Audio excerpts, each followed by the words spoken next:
listen to us. As I welcome you this morning, I will also encourage you to welcome other people as well. My name is Nnamdi Kanu. I am the leader of the indigenous people of Biafra all over this very planet Earth, the director of Radio Biafra and Biafra Television. We are going to pray as it is customary for us to do on this very platform. Then after that we shall proceed. I will even attempt to open our lines this very morning to make it as interactive as possible. Even this very morning we shall be interactive. I will proceed to present our analysis and the news the way it is affecting our people on the ground in the Zoological Republic and in Biafra land, and then I will open the lines very briefly to take your calls. And as always, when the lines does open, I will give you the number, and I'm sure that some of you have the Skype number as well with which you can get hold of us.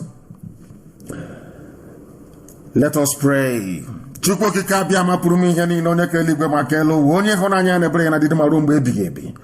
Onye ọbụla na ya na-achị onye ike niile nọ n'ọbadara aka ya, eze ndị nsọ eluigwe n'ụwa na-agba akaebe ịhụnanya gị na ebere gị, amara gị na ọmịiko gị ebe ndị gị nọ. Onye chebere anyị wee ruo n'ụbọchị nke taa, Chineke na-eze ebube dị ngọzi su niile nke ndị agha, onye mmụọ na mmadụ na-efe, onye ọbụla na ya kere ihe niile kere eke mana onweghị onye kere etuto na nsọpụrụ ka anyị na-enye gị. Anyị na-akpọ isi ala nye gị wee na-aja aha nsọ gị mma wee na-ebuli gị elu, na-arịọghị eze ebube dị ngọzi ka iwe nọnyere ndị gị n'ụwa niile bụ ụmụ gị bụ ndị IPOB ebe ha nọ n'elu ụwa ọbụla dị ruo ebe ụwa chọtụrụ eze ebube dị ngọzi. Anyị wee na-asị na anyị enweghị chi ọzọ ewezugara, anyị anaghị efe arụsị, anyị anaghị akpọ isi ala wee nye arụsị eze ebube dị ngọzi. Ọ bụ naanị gị bụ Chineke nna onye kere ihe niile kere ka eze ebube dị ngọzi. Anyị wee na-eja gị mma wee na-eto gị wee na-agọzi gị, na-asị gị eze ndị nsọ n'ụtụtụ a ka ụmụ gị gbakọrọ n'ụwa niile wee na-ege okwu nsọ nke gị. Anyị wee na-arịọ mmeso ọma gị n'ime anyị niile n'otu n'otu ka i wee gọzie ezinụlọ anyị, wee gbaa anyị ime ma nye anyị ikikere, ọbụladị ndị eji echi, ọbụladị ndị pụtara ka ha wee mee njem onye nwe m na Chineke nna nke igwe. Ọdachi niile dị iche iche site n'aka ndị iro wee dakwasa ndị dị etu, anyị wee na-arịọ gị ka i wee zọpụta anyị onye nwe m na Chineke nna eze ebube dị ngọzi. Ọ bụ onye nwe anyị bụ ndị tụrụ ugo, anyị wee na-arịọ gị ka iru gị wee chaa n'ebe anyị nọ, ka iru gị wee chaa n'ebe anyị nọ, agbanyeghị na anyị nọ n'ime ọchịchịrị, ka ịhụnanya gị n'okwu ọgba ndụ gị n'isi anyị wee bịa na mmezu, ka Biafra wee bịa na ndụ na-abụghị n'ọnwụ. Onye nwe m na Chineke nna nke igwe, na ịkwara anyị nkwa n'ime afọ anyị nọ n'ime ya na ị ga-alazu n'iyi, ịmalitegowo nna nke ebere nkwa nke gị kwere n'ime ndụ anyị. Anyị wee na-arịọghị eze ebube ka i wee metọpụ ya, ka Biafra wee bịa, ka anyị wee were onwe anyị wee gọzie aha nsọ gị n'ụzọ ziri ezi, wee fee ya eze ebube dị ngọzi, ka ụwa niile wee si n'ezie n'ezie na ụmụ Biafra bụ ụmụ Chineke, ka otuto na nsọpụrụ niile na iji amara na-ewedara aha nsọ gị site n'ebighị ebi ma ruo n'ebighị ebi. He said, in the language of heaven, have I prayed this very morning. As I was saying yesterday before, I was rudely interrupted by a combination of the forces of darkness and of iniquity, which we have prevailed and overcome this very morning. I did say yesterday that should the zoo attempt to shut down the internet as they were planning to do, as carried by Guardian newspaper, that I will order IPOB. I will order IPOB onto the streets of the zoo and Biafra land, and in fact the whole world, to ensure that we prevail. This very morning I continue on that very news. We shall continue on it, because we gather that people are not backing down, which is a very good thing. I would not expect them to back down. I expect everybody who is participating, everybody who is making every valid effort to sustain this series of protests must continue to do so until the reforms they have promised is totally enforced and in place, not replacing SARS with SWAT, not replacing, or should I say, pouring an old wine into a new bottle. What we want is to make sure that what the brave demonstrators are asking for is acceded to and implemented verbatim. No circumventing it, no shortcut whatsoever. 6 days ago, a video of a fatal police shooting of a young man sparked outrage and reignited a public call for the total dissolution of the controversial police unit SARS in Nigeria.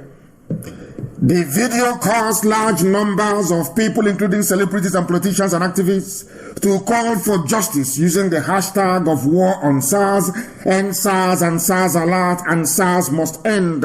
So anybody, anywhere claiming credit for this spontaneous uprising of the people, that person is deluded and is drunk.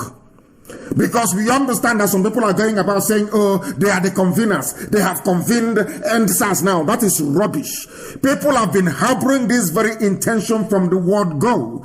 But the word revolution was too strong for people to understand. The word revolution portends, or should I say, connotes a lot that people were not prepared or willing to deal with. That was why they chose end SARS, which an ordinary person can understand on the street.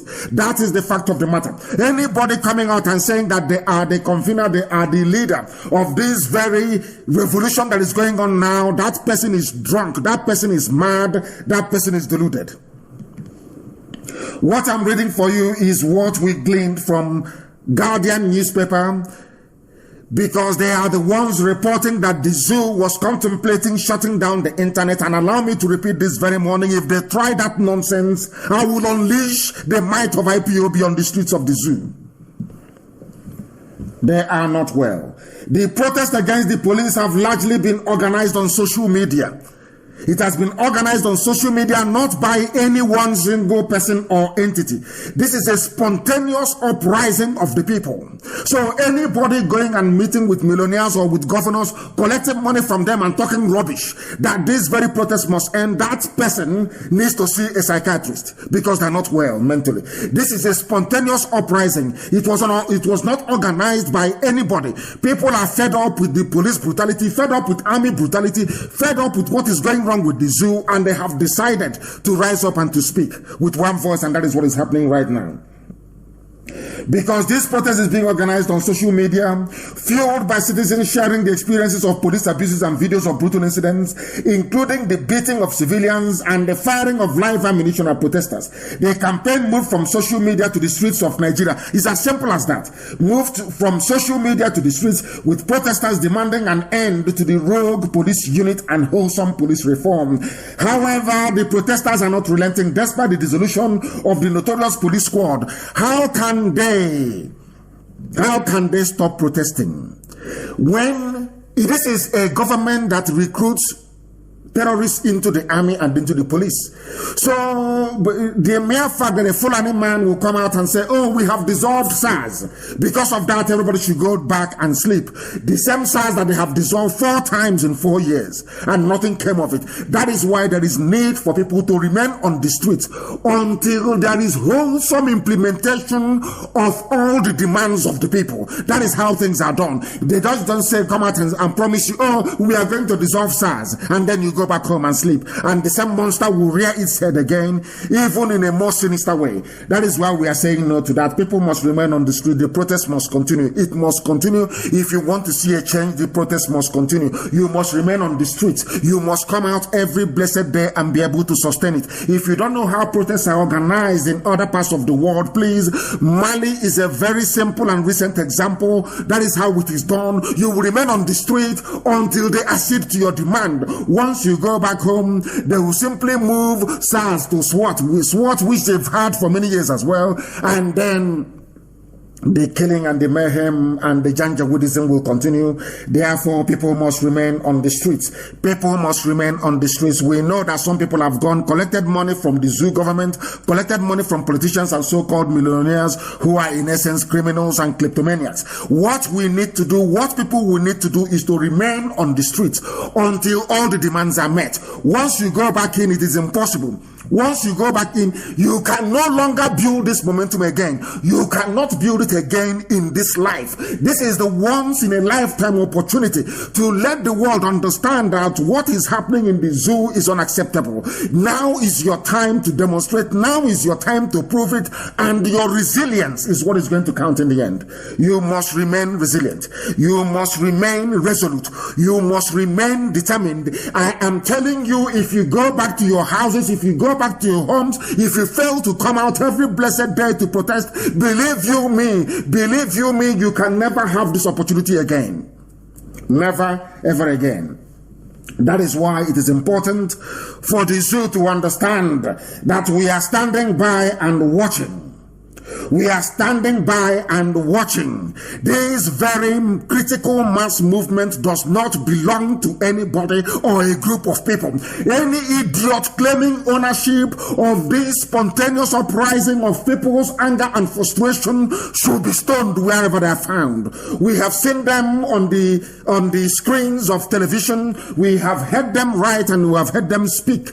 People are suffering. People have been suffering for years. The same generation of people that wanted to implant their cowardice in us, they have failed. The same generation of people that call young unemployed youths unemployed cows are the same people that failed to create employment for their children. They are the people who are responsible for the state of the economy, for the dire straits in which people are finding themselves today in the zoo. These are the same people telling us that we should not protest. These are the same people telling us, oh, we fought a war and we lost. These are the same people telling us that some thugs can be paid 1,500 naira to go and disrupt peaceful protests. We are saying to all of them that they have failed.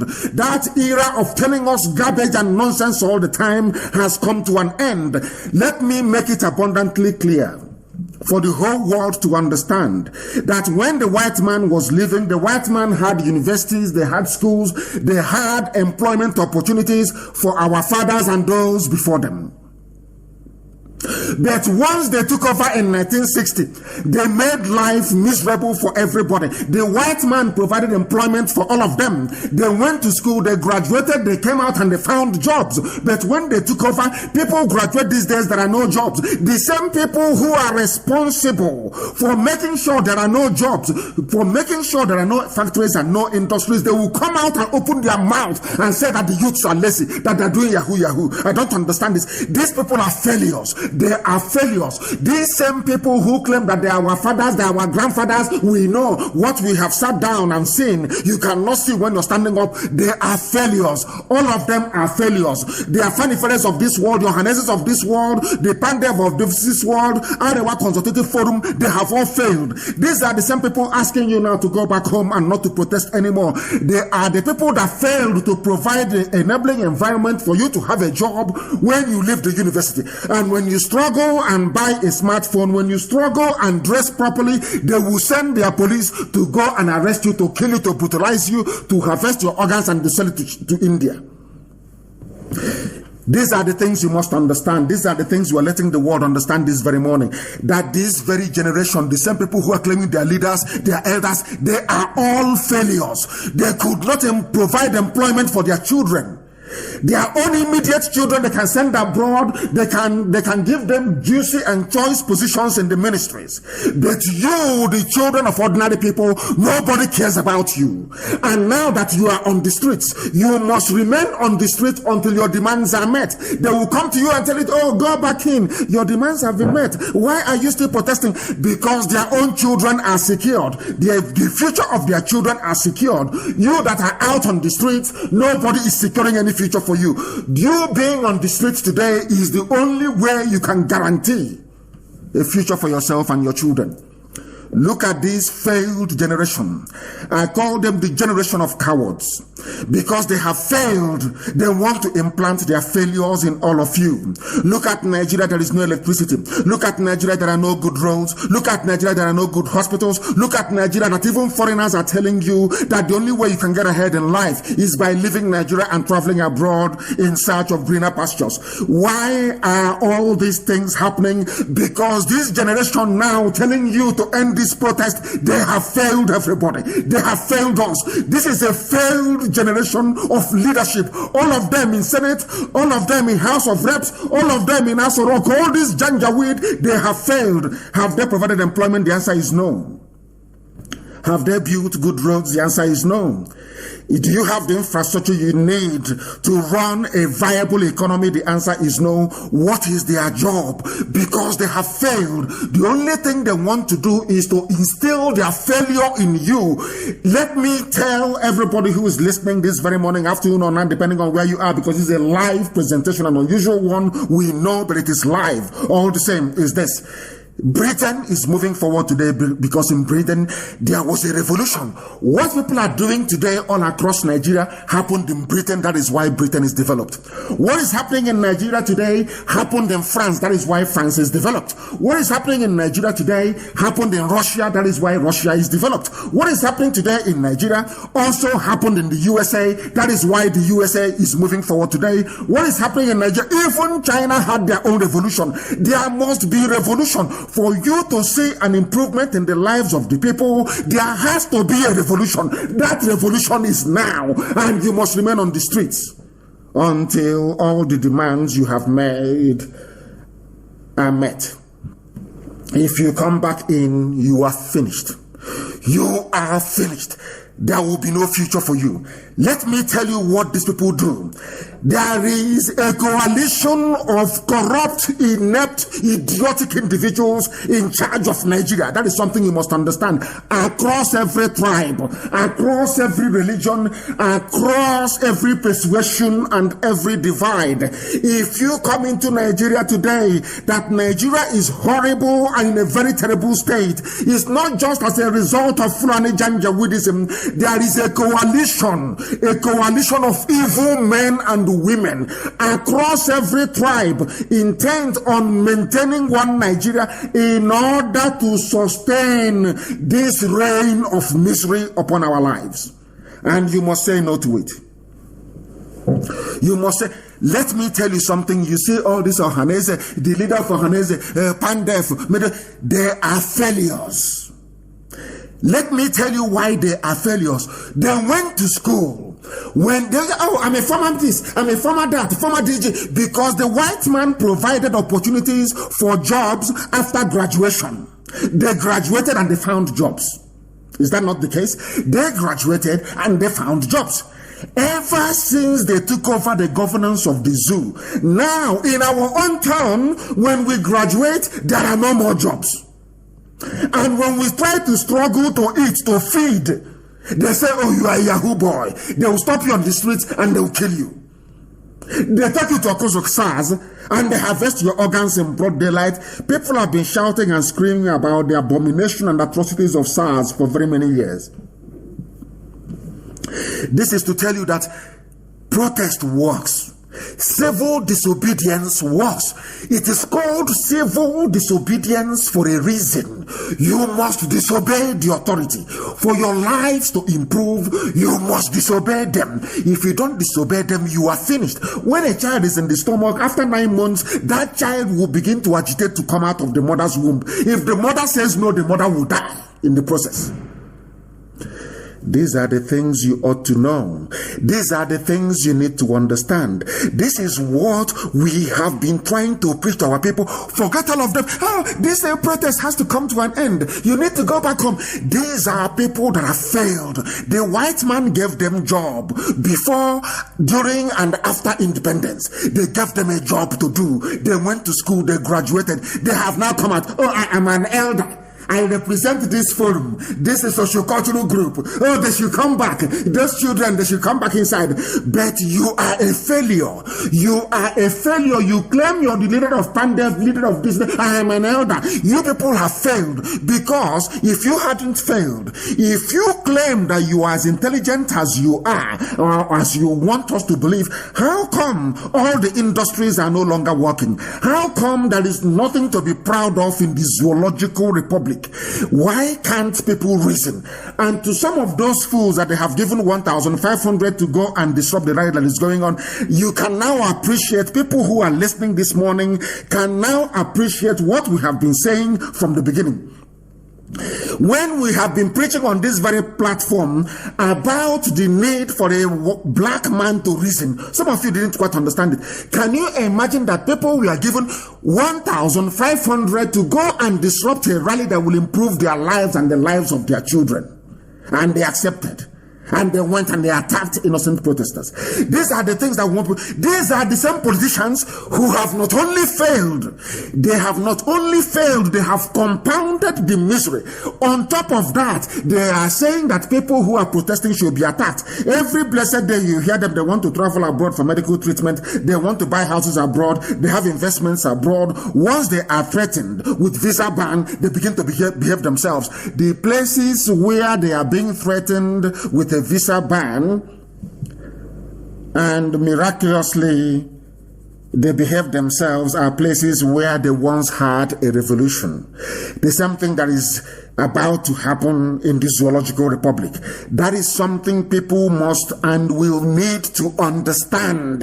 You must understand it. Those of them who are asking you to go back home not to protest, those who are threatening to shut down the internet, they are failures. I am sorry to say that very generation is a generation of failures because they have failed the young people. Do you have jobs? Do you have good schools? Do you have opportunities? Do you have infrastructure? The answer to everything is no, no, no, no, no. Then who is responsible? The same people who are today telling you we are educated, we went to Cambridge, we went to Oxford, they are the ones presiding over the policies that have led to SARS killing you. They are the same people. So we don't need their advice.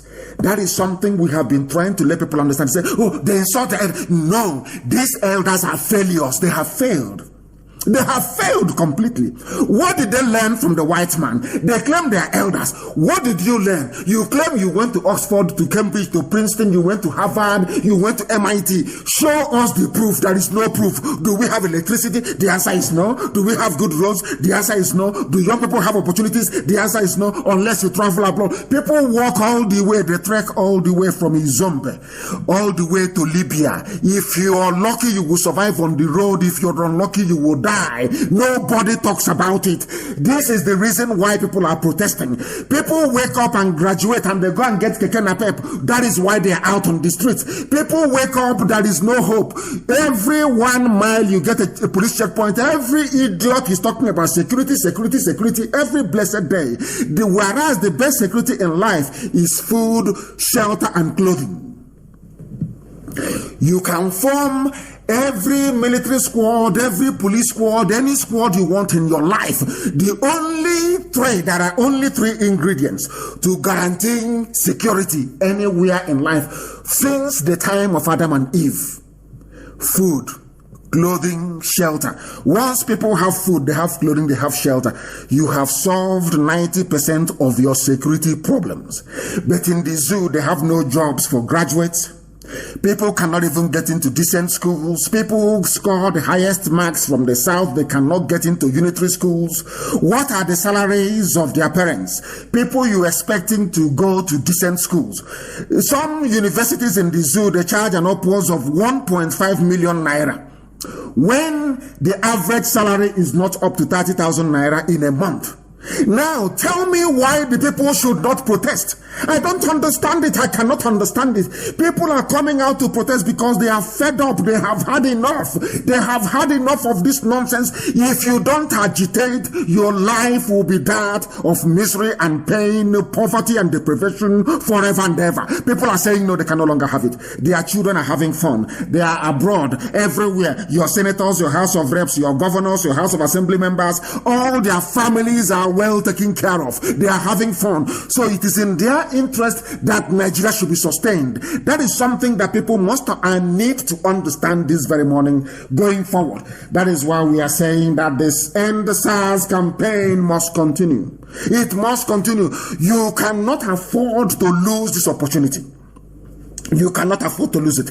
Once you lose it, you're finished. Nigeria is a terrorist state. How do you intend to end it? If they ask you to go back home and you go back home and you sit down after end of SARS, you will come out in the next 4 or 5 years after your children must have been killed to campaign for end SWAT.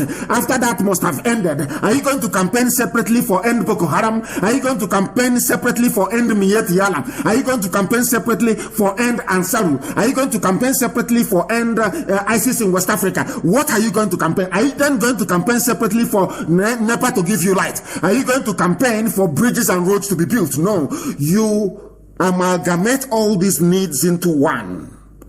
That is what is happening right now. You come out on the streets and you remain on the street because posterity and history is on your side. And at the end of the process, all your demands will be met because power does indeed belong to the people.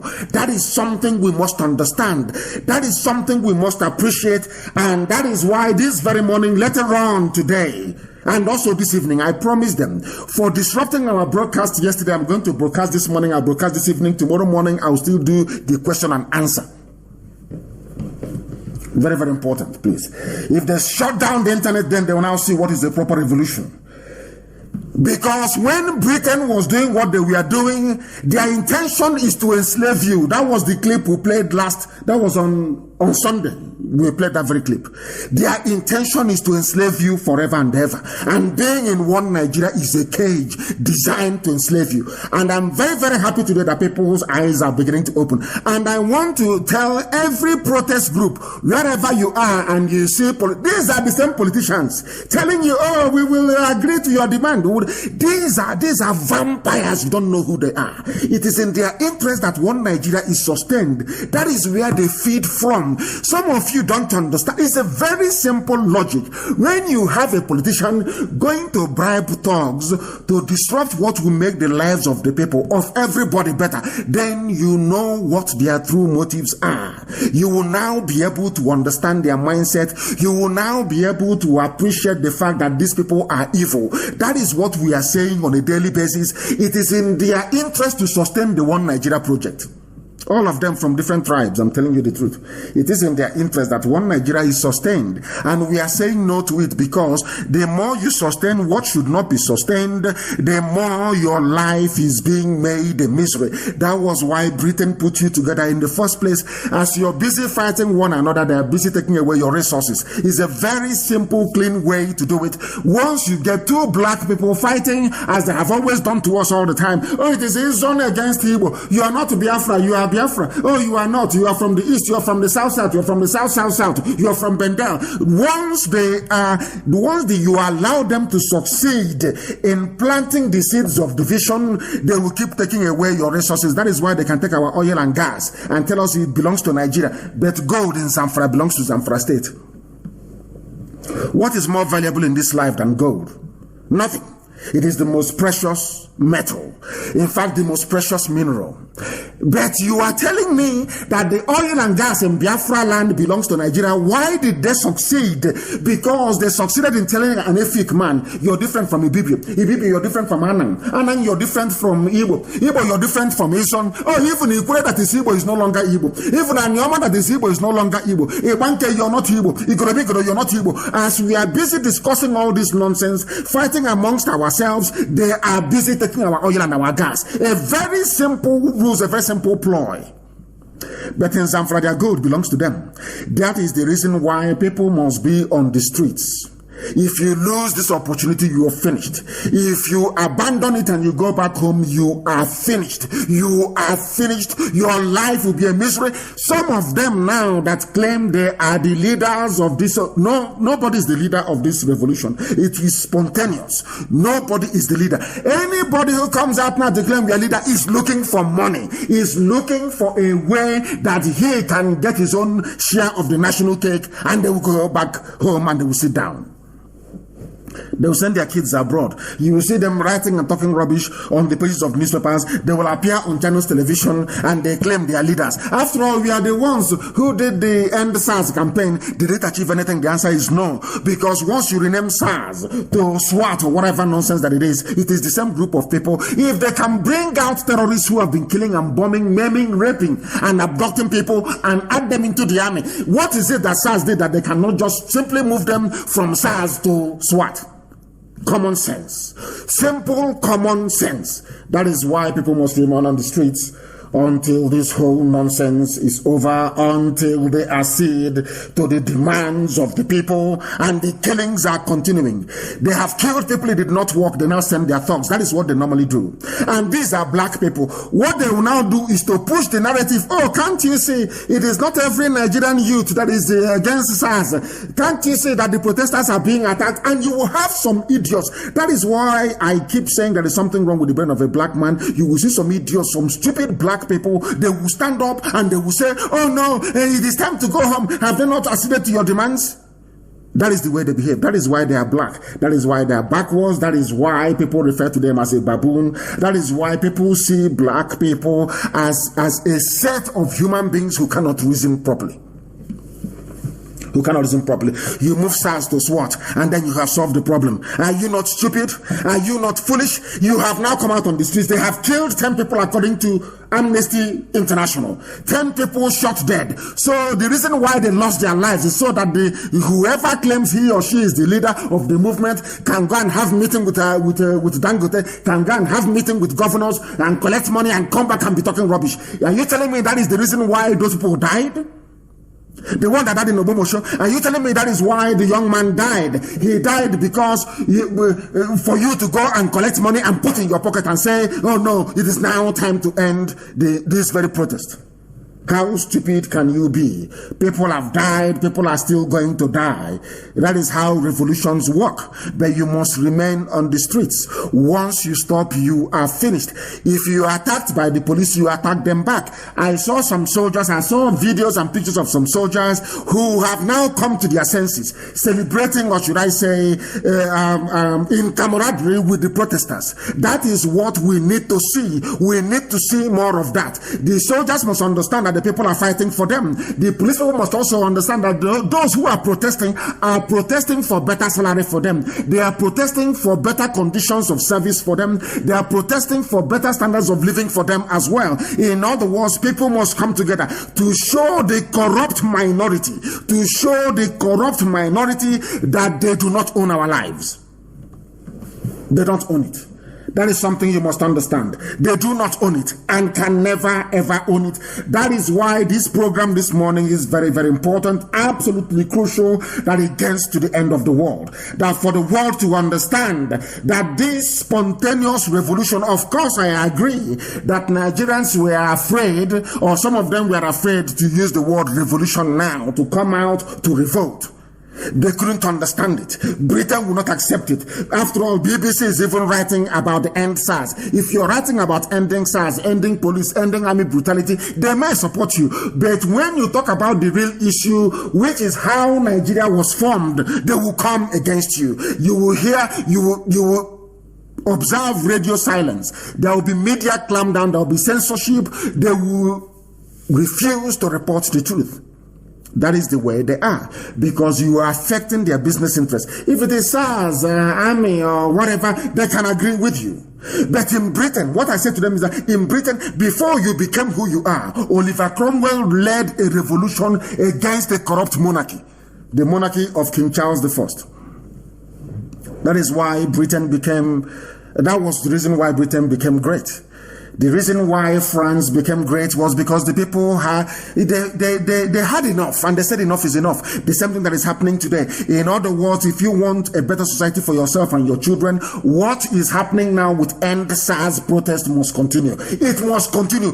Every part of the world went through it. Every civilized part of the world went through it. You must go through the same thing. Before you graduate, you must spend 3 or 4 years at a university. You must write your project at the end of it. What Nigerian young people are doing today is writing their own project. They want to graduate from being a bunch of wild animals in Africa into people that have sense. And this very revolution that is ongoing will give that to them.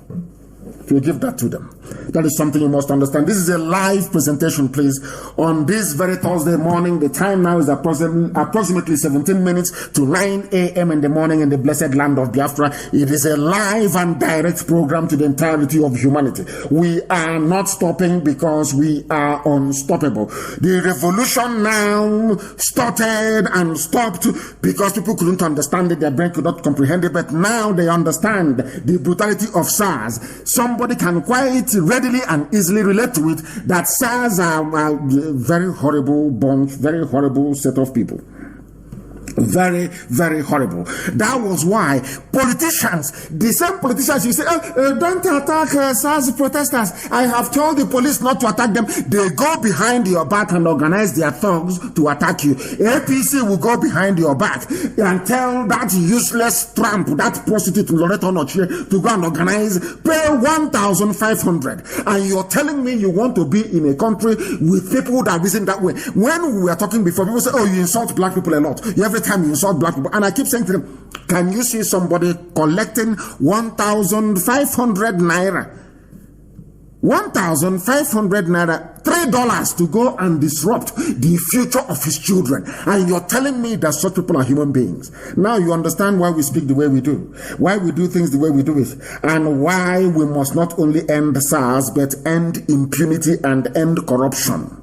We must end the impunity and corruption, because if you say end Nigeria now, Britain will simply tell BBC, stop reporting that very news. They will tell all their friends everywhere, this fight now, you know, it has now gone from A to B. We don't want that anymore. The interest, or should I say, the survival of our business, which is Nigeria, because to Britain, Nigeria is just simple business. That's what it is. It's just a business, it's a company to them. So the interest of our company is being threatened. And once that happens, we will lose millions upon millions, or should I say billions of dollars, and we don't want that. They will ask them to stop reporting it. They will ask them to seize every reportage and to make sure that they keep Nigeria as one, as that very corrupt Obama did. And by the way, Obama is in very serious trouble. I will analyze the news for you on Sunday. Obama is a very corrupt criminal. He is. The reports are now coming out. I will analyze that very report on Sunday.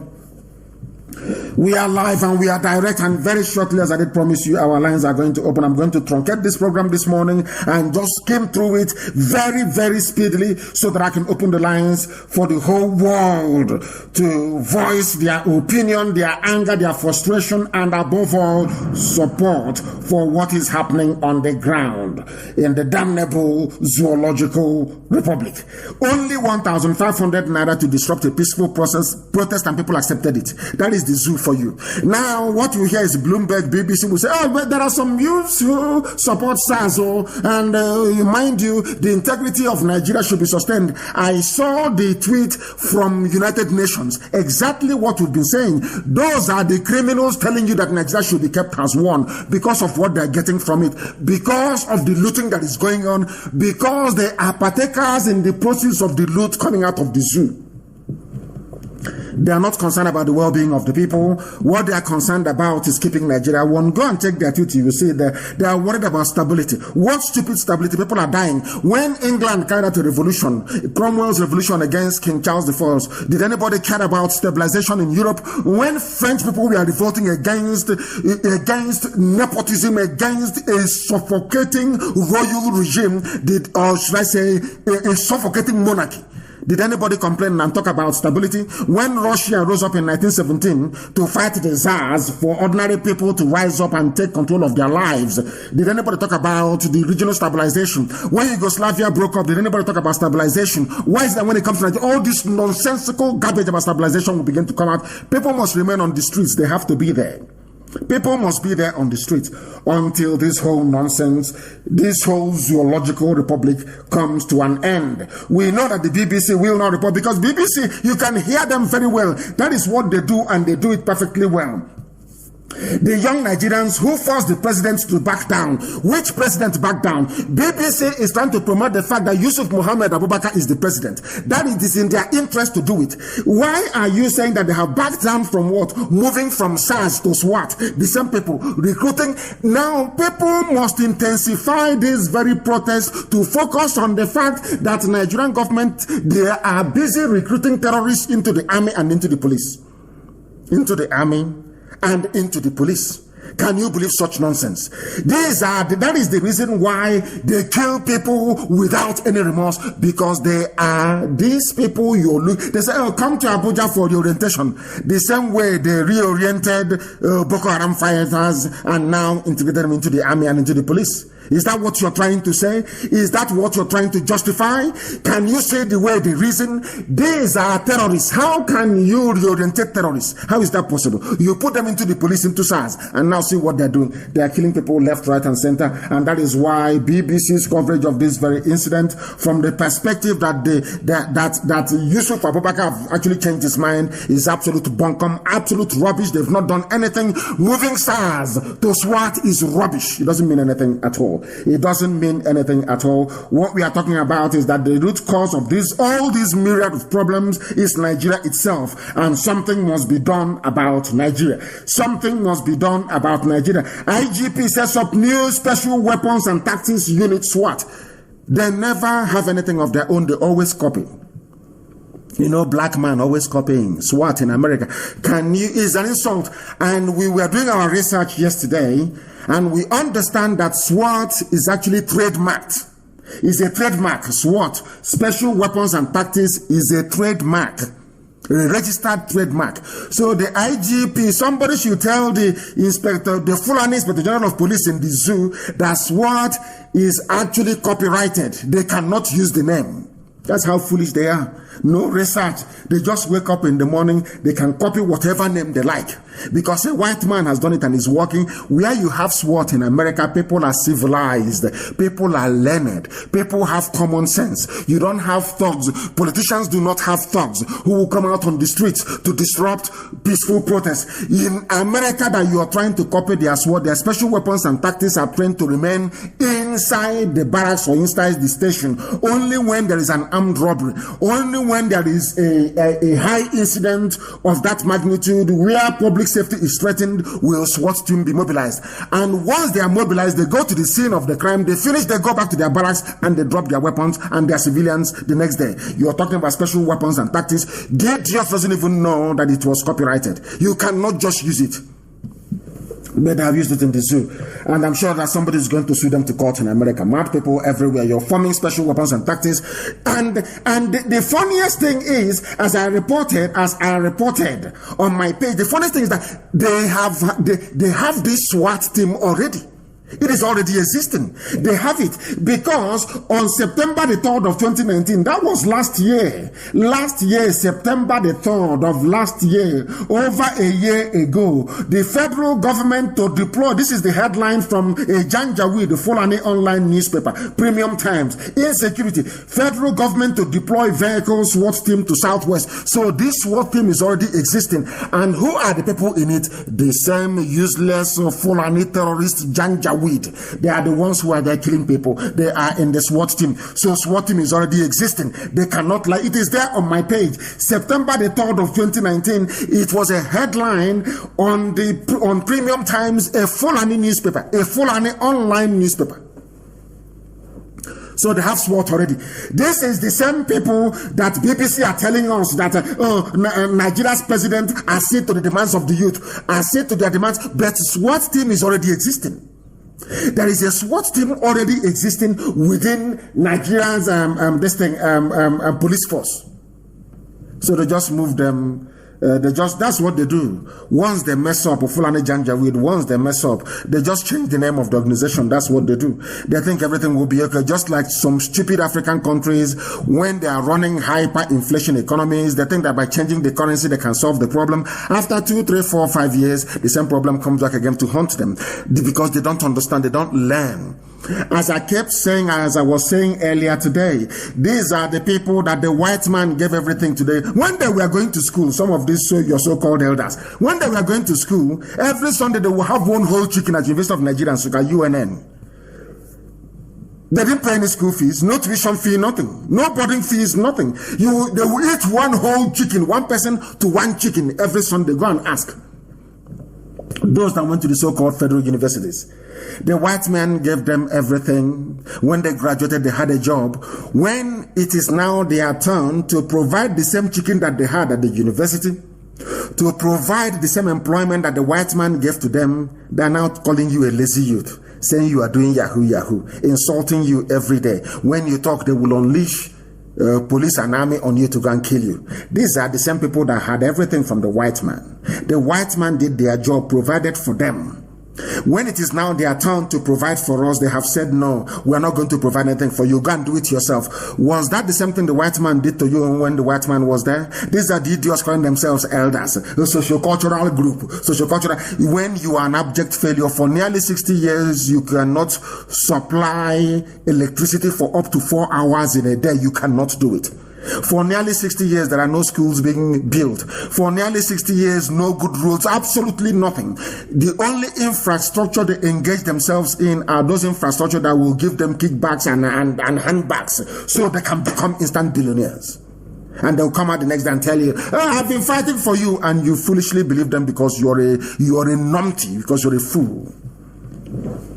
BBC will not tell you that the youth, they are saying they have now won the argument. The same new unit they are creating has been in existence. How deceptive can these people be? How horrible can this be? The same SWAT team you're talking about has been in existence because it is here. Federal government to deploy vehicles, SWAT team to South, SWAT, SWAT, SWAT team. They want to copy America. They want to be like America. Look at a bunch of monkeys. They want to be like civilized people. Now you understand it. Their deception. They have agreed to all your demands. All your demands. They have agreed to rename Nigerian prisons to correctional institution. Has it changed the conditions in the prisons? Are people being properly fed? Are they being properly taken care of? The answer is no. You can change the name from Nigeria Prison Service to Nigeria Correctional Institution. It is still the same thing, the same rubbish that they're doing now. They did not start today. Once something fails, all they need to do is to just change the name. They eat money and they change them and all is good because they actually think that all of you are stupid. But now we are proving to them that we are not, that we have our senses intact. People do not know how horrible SARS is. There is one man, we are going to find him. It's called James Nwafo. He is a beast of a human being. He was the former OC of SARS, the officer commanding SARS in Anambra State. He is now, Obiano is very good at appointing people who are killers. He's working with Miyetti Allah. He is also working with this James Nwafo. Responsible when you talk about organ harvesting. James Nwafo became a billionaire by selling the liver of victims of SARS cruelty, by selling their kidneys, their pancreas, by selling any vital organ inside their bodies. He's an Igbo man. He's from Ebonyi State. A very horrible human being. Do you know the funniest thing? After killing his people, Obiano appointed him as a senior special assistant. Now, there's somebody called Iloanya, a Miss Iloanya, Queen Iloanya is her name. She wrote something on July the 9th of 2020. He wrote from a personal experience. And I'm going to try as much as I can to read some of the things that she wrote down for the world to understand why people are on the streets and why they must continue to be on the streets. People don't understand the depth of the heinousness of the crimes being committed in Nigeria on a daily basis. I posted a video about a man being roasted alive by a Nigerian army. Facebook covered it and said, and suppressed the post, of course, and said that people should not be able to watch this. That tells you all you need to know about these people. I'll continue to read this very piece from this woman called Queen Ilanya. The man you see on this post who is James Nwafo. He's a bloodthirsty murderer. But before I explain further, some introduction. His name is James Nwafo. He was a police officer. His highest rank before retirement was ASP. Currently, he is the senior special assistant to Willie Obiano, the Anambra State governor, on security. He's from Ebonyi State, a father, a grandfather, uncle, and brother. But that did not stop this James Nwafo from going into Okozo SARS in Anambra that must be destroyed. Okozo SARS, to be harvesting organs of his own people, to be selling to India. This very wicked. Some people are out of this world in terms of their, or should I say, the scale of their wickedness. This was the man that Obiano appointed as a security advisor, because the man has experience in killing and conducting surgery, just like Joseph Mengele in the Nazi concentration camps, operating on the Jews, and they will fry the Jews. They will use the fat from their body to do soap. They will cut off their hair and use it to do wig, and use it to stuff mattresses and pillows. The same thing that obtained in Nazi Germany was the same regime that James Nwafo brought to Anambra policing, to SARS. Because I heard somebody say, oh, let us get back to state policing. Is Nwafo a Fulani man? Is Nwafo a Yoruba man? Is Nwafo a Hausa man? He's an Igbo man, but he was busy killing people and harvesting their organs. So what we need is a root and branch overhaul of the entire system. And that means the Zoological Republic of Nigeria. This queen continued to write, this very young lady. My family's path collided with him on November 2012. When my brother was arrested at Ajali is in Anambra State, my family went to the police station at Ajali, and they said SARS or Kozo had taken him and arrested him with some other boys. So my parents went to SARS or Kozo. This man blatantly ever making any arrest or transfers, and assured my dad that the boy wasn't in their custody. That's what they do. They arrest you, there is no documentation. Once you're arrested, you're finished. So the idiots asking people to stop this end SARS campaign, when they arrest you, they don't document you, they kill you, they harvest your organs, and they sell it. There's something happened in Delta State. We're going to come to Delta State later on, to what Okowa is doing. Okowa is trying to play the good boy of the Fulani, the same rubbish that they always do. Every idiot that comes out, he becomes a governor. They think they have arrived. They can do as they like. They can serve Fulani Janjaweed. The same thing is happening in Delta State as I speak. The same thing that this family had to go through, people go through it every blessed day. They kidnap your children. That is why people must remain on the streets. Your daughters are taken, your sons are taken, their organs are harvested and sent to India. And when you're sick, you also go to India to go and do surgery. You don't know you're doing, the liver in you or the kidney in you is that of a victim of police brutality in Nigeria. You don't know that. But now you know. When we went to the police station, my mother screamed and pointed at her son, telling this man, that is my son, that is my son, telling James Nwafo, who is now working for Obiano, these are a bunch of murderers, a collection of evil people, a bunch of murderers. The mother was screaming, saying, this is my son, this is my son. This same James Nwafo ordered that my parents should be pushed back. The next day, my parents went back, and this man told them point blank that he had killed my brother, and that there is nothing that can be done about it. James Nwafo, he is still walking about alive this very day. He is in Anambra State, working for the governor of Anambra State. You can imagine these are the people that want to become president. These are the people that want you to Igbo presidency, whereas they are busy killing and harvesting the organs of their own children. These are the evil men that you have. Come and do presidency and die. You will see your death coming before your eyes. This man today is working for Anambra State government. James Nwafo is ASP James Nwafo. He was the one running Okozo SARS. I'm saying this is because of those calling for state policing. You are talking rubbish. We need a root and branch dismantling of this edifice of lies and cruelty, which is the damnable Zoological Republic. A man, he has children. James Nwafo has children. He has a wife, he has children, he has grandchildren. He is uncle to some people. He is brothers to some people, but he was busy killing other people's children in Anambra State and harvesting their organs. And told this very family of Iloanya from Ajali, Ojali is the name, actually, not Ajali, Ojali, and said to them, I have killed your son. There is nothing you can do about it. This is the depth of despair in Nigeria that some people are saying, it is enough. People are listening to them. What business are you going to lose that is greater than the loss of life of a young man at the hands of this dreaded police squad in Okozo? IPOB kept Okozo SARS. Obiano came and kept Okozo SARS, because that is how they get rid of their political opponents. If they have issues with you, they go and they pick up your son or your daughter, they take he or she to SARS, and they kill the person and they harvest the organs. In broad daylight, they tell you, I have killed your child, you cannot do anything about it. And when I talk about their own children, people start complaining.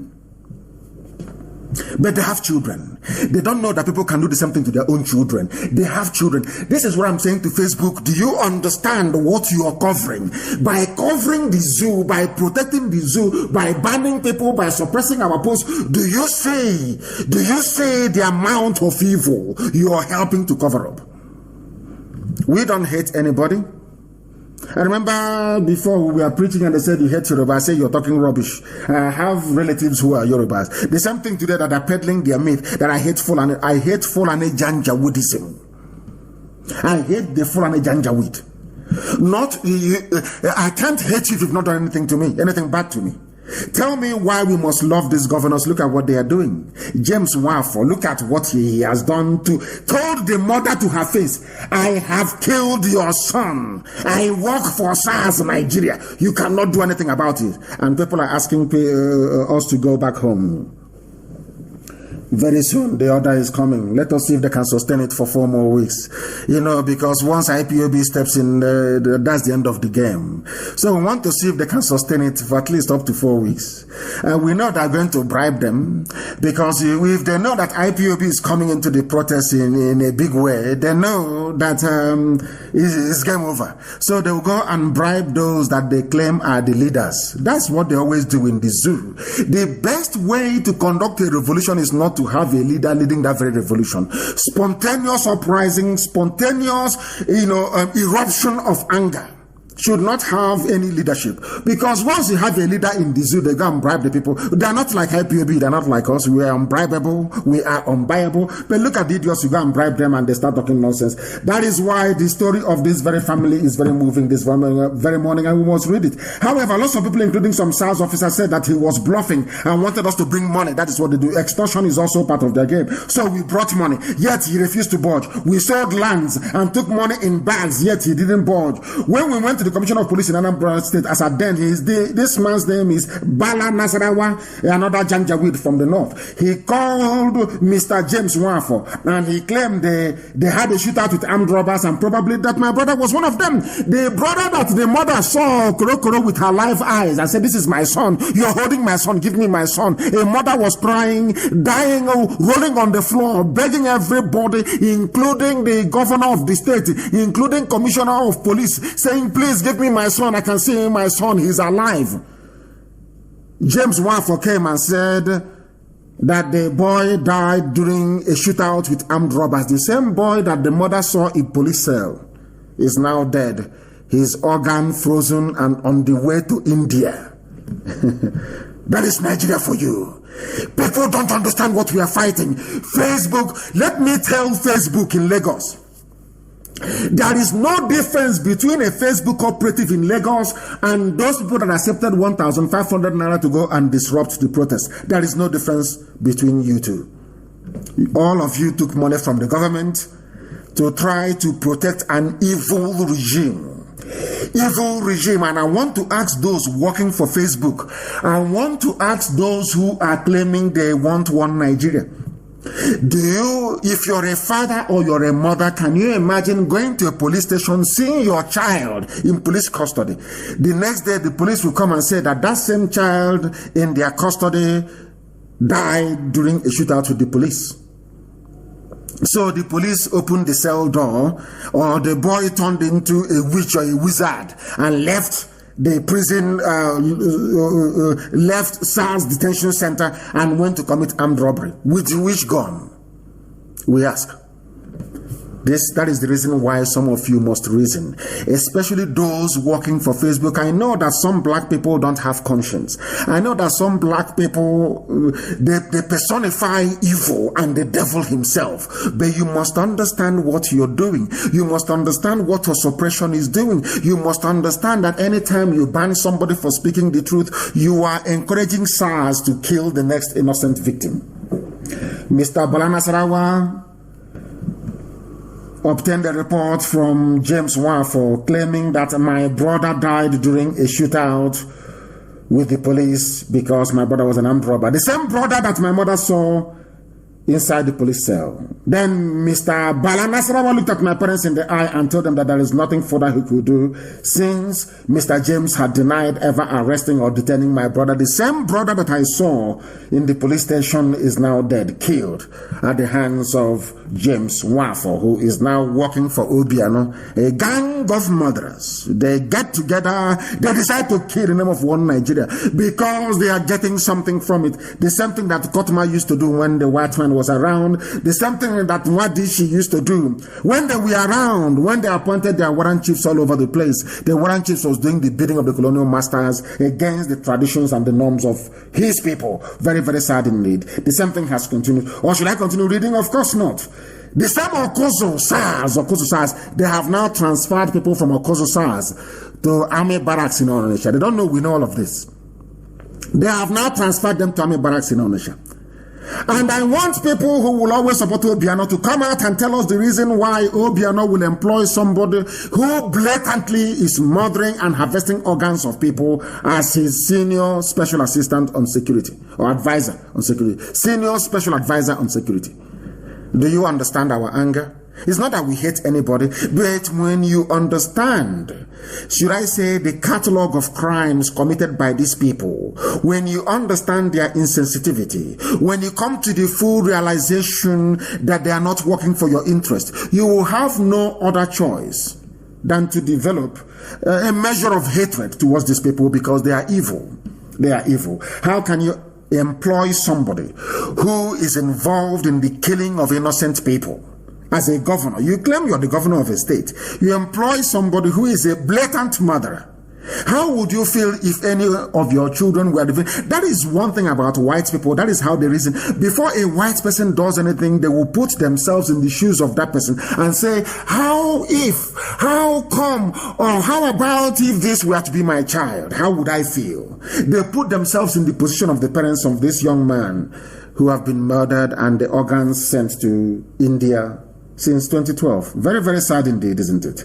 These are the things that the world must understand and come to the realization that the zoo must come to an end. This is something that those working for Facebook must understand. You know, in the scheme of things, governments will always bribe, they will always pay people, they will always cajole people, they will always blackmail people into doing their bidding. But look at that thing they're asking you to do. Calculate the consequences of that thing they're asking you to do.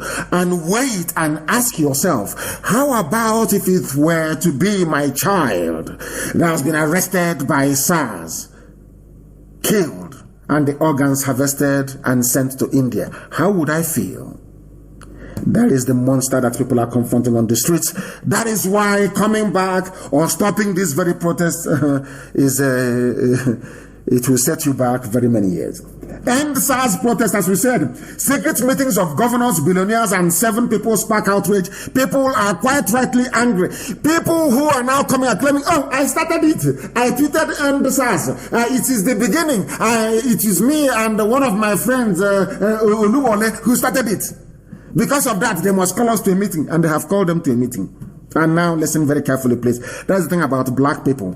Shake money in front of them. They abandon their principles. They abandon the objectivity. They abandon everything. They abandon common sense in the process. Now, listen. NSAS protesters are condemning the secret meeting of few Nigerians held with some governors and some tycoons. That's how they begin. That was what they thought in the beginning. Oh, they will sell what they're doing. Nnamdi Kanu is going to say he wants to become famous. He wants to be popular. He wants money. When after many years, they realized that we are not like them. They now started to come up with other nonsense. I want the world to understand this. Once you're doing something nice, something altruistic, once you are fighting and trying to save your people, some of them will say no, that it is not possible because they cannot do it. Because a black man cannot do something that will not benefit him directly. So they project that very thinking and image onto anybody they see who is fighting legitimately for the betterment of the people. And that is what we are doing. That is what those young men and women are doing on the streets. That is what those fathers and mothers are doing on the street, protesting for the end of SARS, because they want to see the betterment of everybody, not just themselves. But zoo being what it is, they have called some people to a secret meeting, and those who are protesting are saying no. Now listen very carefully. The virtual meeting was held on Monday night. It lasted for nearly 3 hours. In attendance were governors Baba Jide Sanwo. Every idiot who becomes governor wants to be president. So you cannot be the president of Oduduwa, or president of Biafra, or president of Kwarafa, or president of maybe Kanem Brono Republic. No, they want to be president of Nigeria. Every idiot wants to be president. So they are, I wouldn't say so therefore because it's wrong. Therefore, the maintenance of one Nigeria is of importance to every governor because they are hoping to be president one day. Are you following me? Do you understand the reason why Sanwo Olu of Lagos State, who is pretending that he is a man of the people, Dapo Abiodun of Ogun State, Ifeanyi Okowa of Delta, and Abdul Rahman, Abdul Razak, these are the idiotic governors that want to keep Nigeria one. So they need to end this as quickly as possible before it snowballs into something else. And you know, there's one trick they play in the zoo. They always, it's only in Nigeria. Oh, this protest may be hijacked. But you see protests all over the place. The Arab Spring happened. The protests all over the world. Black Lives Matter. Nobody hijacked it. It's only in the zoo. It will be hijacked. Don't allow hoodlums to hijack it. But let me also tell the police and the army that very soon IPOB is coming. If you fire one shot, every police station within 10 miles radius of that place will be destroyed and every life in it lost. You people are mad. Unless the young people show these criminals that they are angry, they will never leave you alone. There will be something else to replace SARS. The killings will continue. The checkpoints will continue. The harassment will continue. Give me your phone will continue. Open your, empty your pockets will continue. Now is this time to stop it. You don't go back.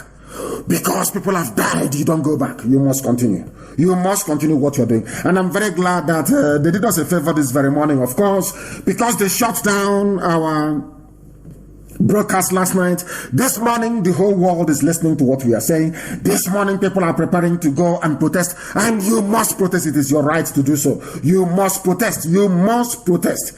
Do you know that the screenshots of this get-together with some rats and millionaires leaked on social media? Now, the respondents insisted that protesters have no leaders, and that is what I said earlier. You don't, in a mass revolution, leaders emerge from it. You don't have any leader to start with. Leaders emerge as a result of the activities of the protagonists. Now they are claiming, oh, we are the leaders. Of who told you that? People are angry, and they quite rightly came out on the streets to protest and to demonstrate, and you're claiming you are the leader and you criminals everywhere. That is what these you have done to them. They go to university, they do cultism, and they come out.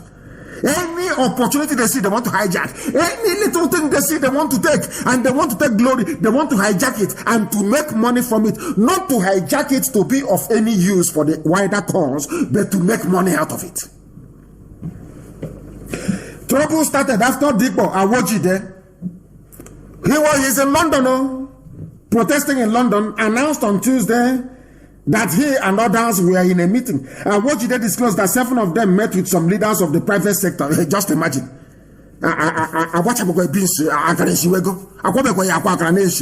Please, somebody should translate that in English for me. Beans, you know the beans they used to do akara.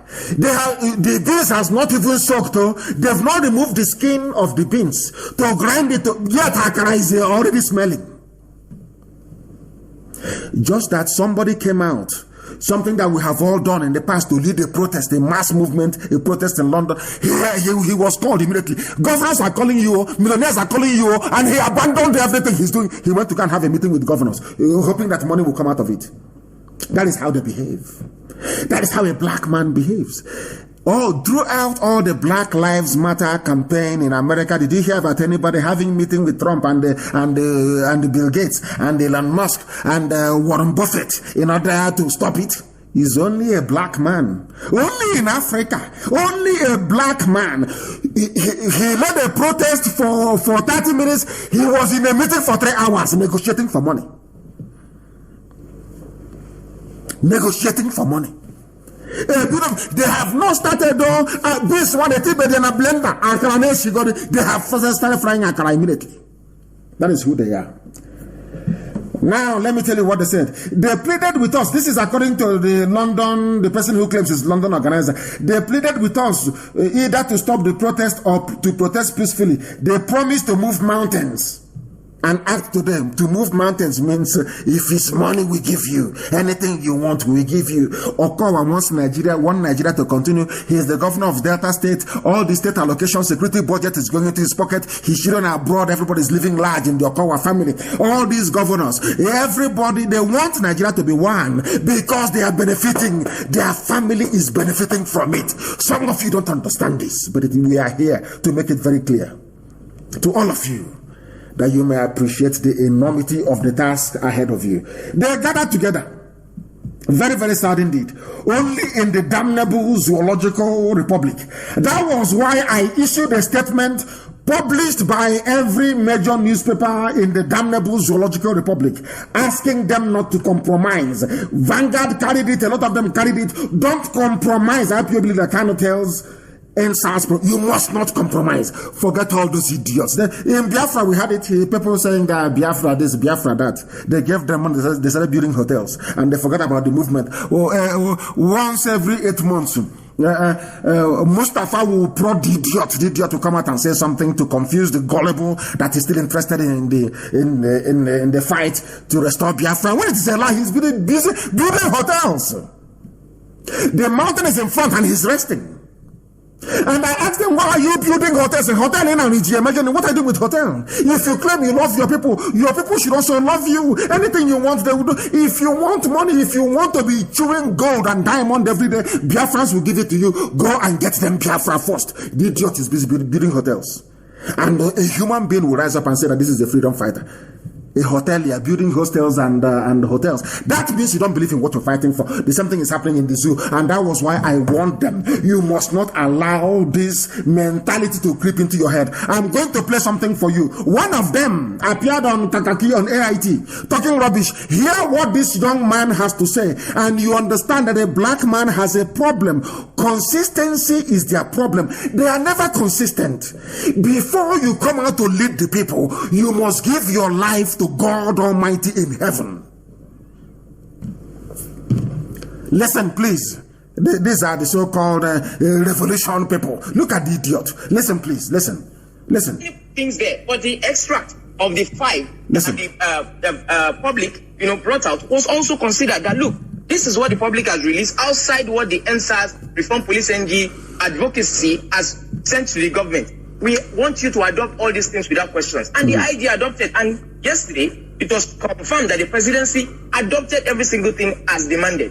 So this has been done. Protests are still on. And there are elements that are saying people must remain outside regardless. I do not have a problem with the antitrust thing. Government have failed us several times. I am not an amoral gripe of the president or of the political party, ruling party today. Listen. I have been criticizing them. But I also must understand that we must draw the line somewhere.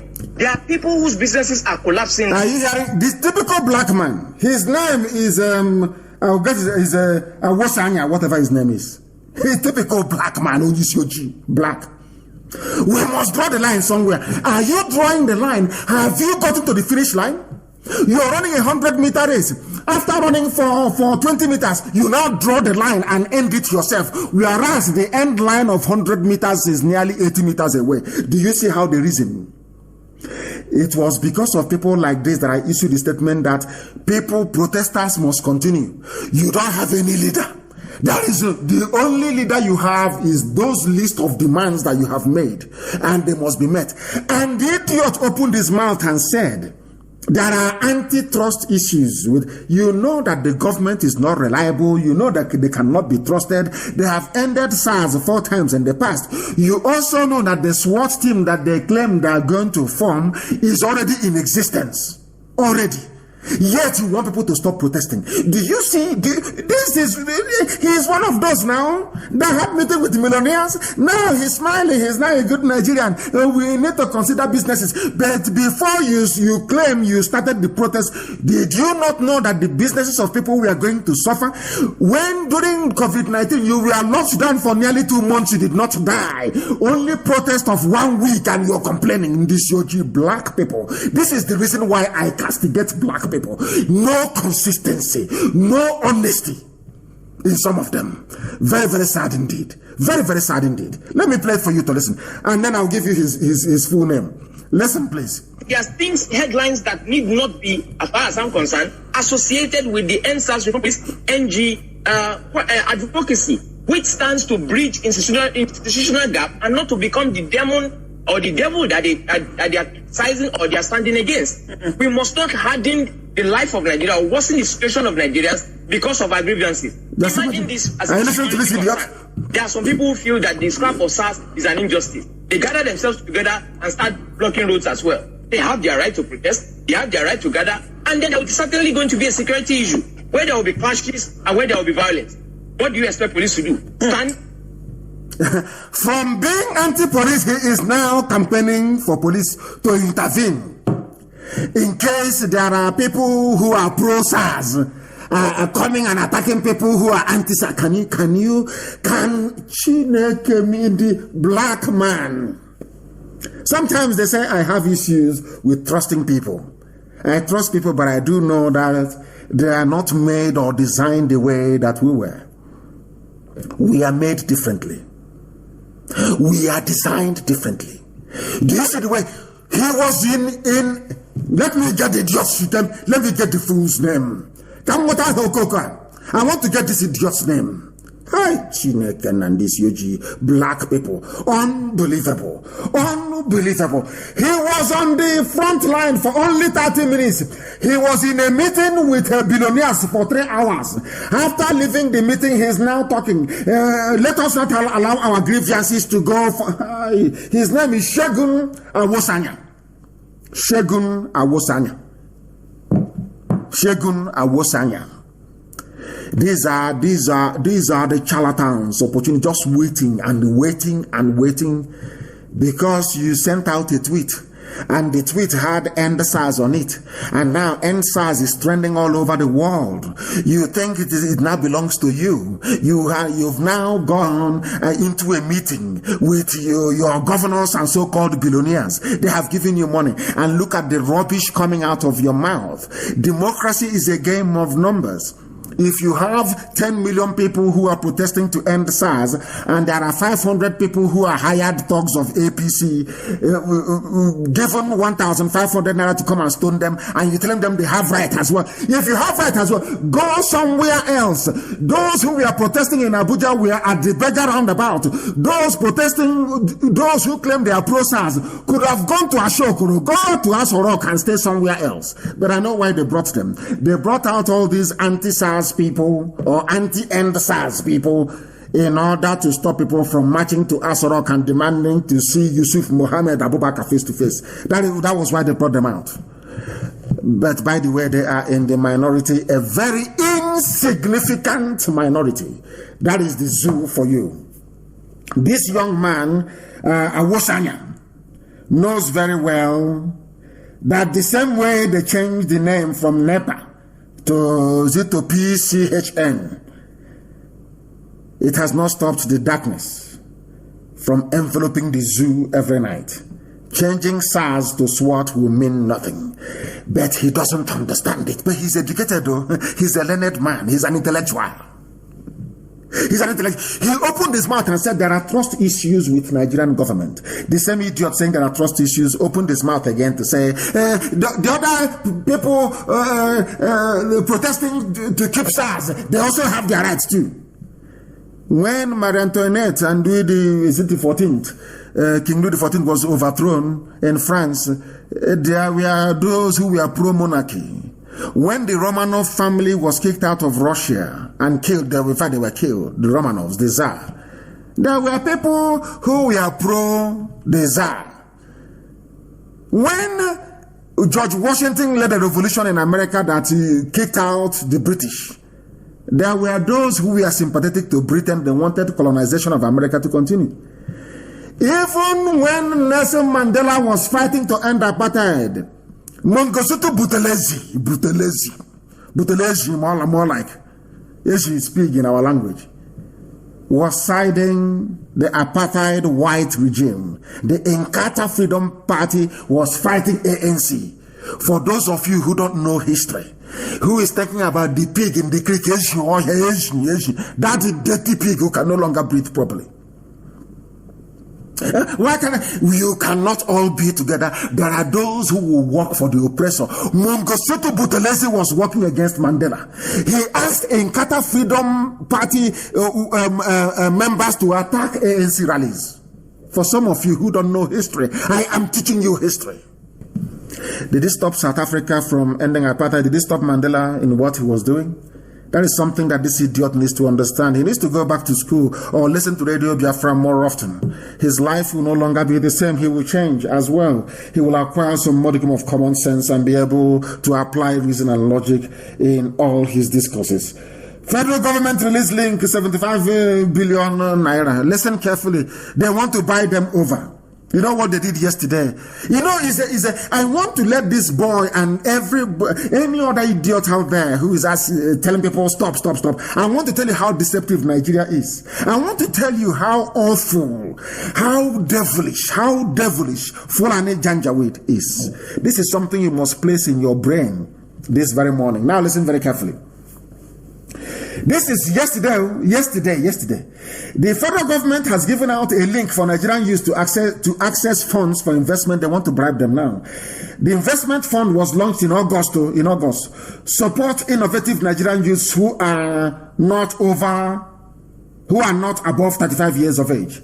And how much is the money that they have? It runs into billions upon billions, 75 billion naira. As a Nigerian youth, you can now apply. It was released yesterday. Who released it? That prostitute, Loretta Nochie, from holding of mobile phone. She's a media aid, which means you hold mobile phone for people. You arrange girls for them. Maybe those you sold into prostitution in Italy. You bring them back to come and be servicing as a rock. She was the one that tweeted it yesterday. Application for Nigerian Youth Investment Fund begins because they know as a Nigerian youth, they have so much humiliated you and insulted you. They know that if they sprinkle 1,000 naira in front of you, that you will abandon your protest and go and start applying. Because what they want to do is, if you apply for this investment fund for youths, you have to leave the protest to go and apply for it at a nearby cyber cafe. Do you see how that is? I told you before they came out with these schemes, they will try to buy you over. They will try to buy your conscience. They will try to buy your resilience. You must ignore all of that because history beckons. History is calling your name. All of you out on the streets protesting, history is going to remember you. When the history of the zoo will be written in 50 years to come, your name will be there. If you go and accept what these fools are offering you, 1,500, nobody will remember you. They claim they released this money yesterday. Loretta Nochie tweeted it yesterday. Go to her tweets, you will see it. She tweeted it yesterday. But do you know the funniest thing? They did the same trick in July of 2020. We are now in October. The same thing is asking you to go and do. I want everybody who is in support of this Janjaweed regime in the zoo to appreciate what I'm saying this very morning, because the time now is 9:31 a.m. in the morning in Biafra land, 29 minutes to 10 a.m. in the morning in the holy land of Biafra. We are live and we are direct. Listen carefully, please. Listen to me. This same investment fund that House of Rock released yesterday has been in existence already. There's something with SWAT. How can anybody trust this type of... These people are so dishonest. They are dishonest. They are dishonest.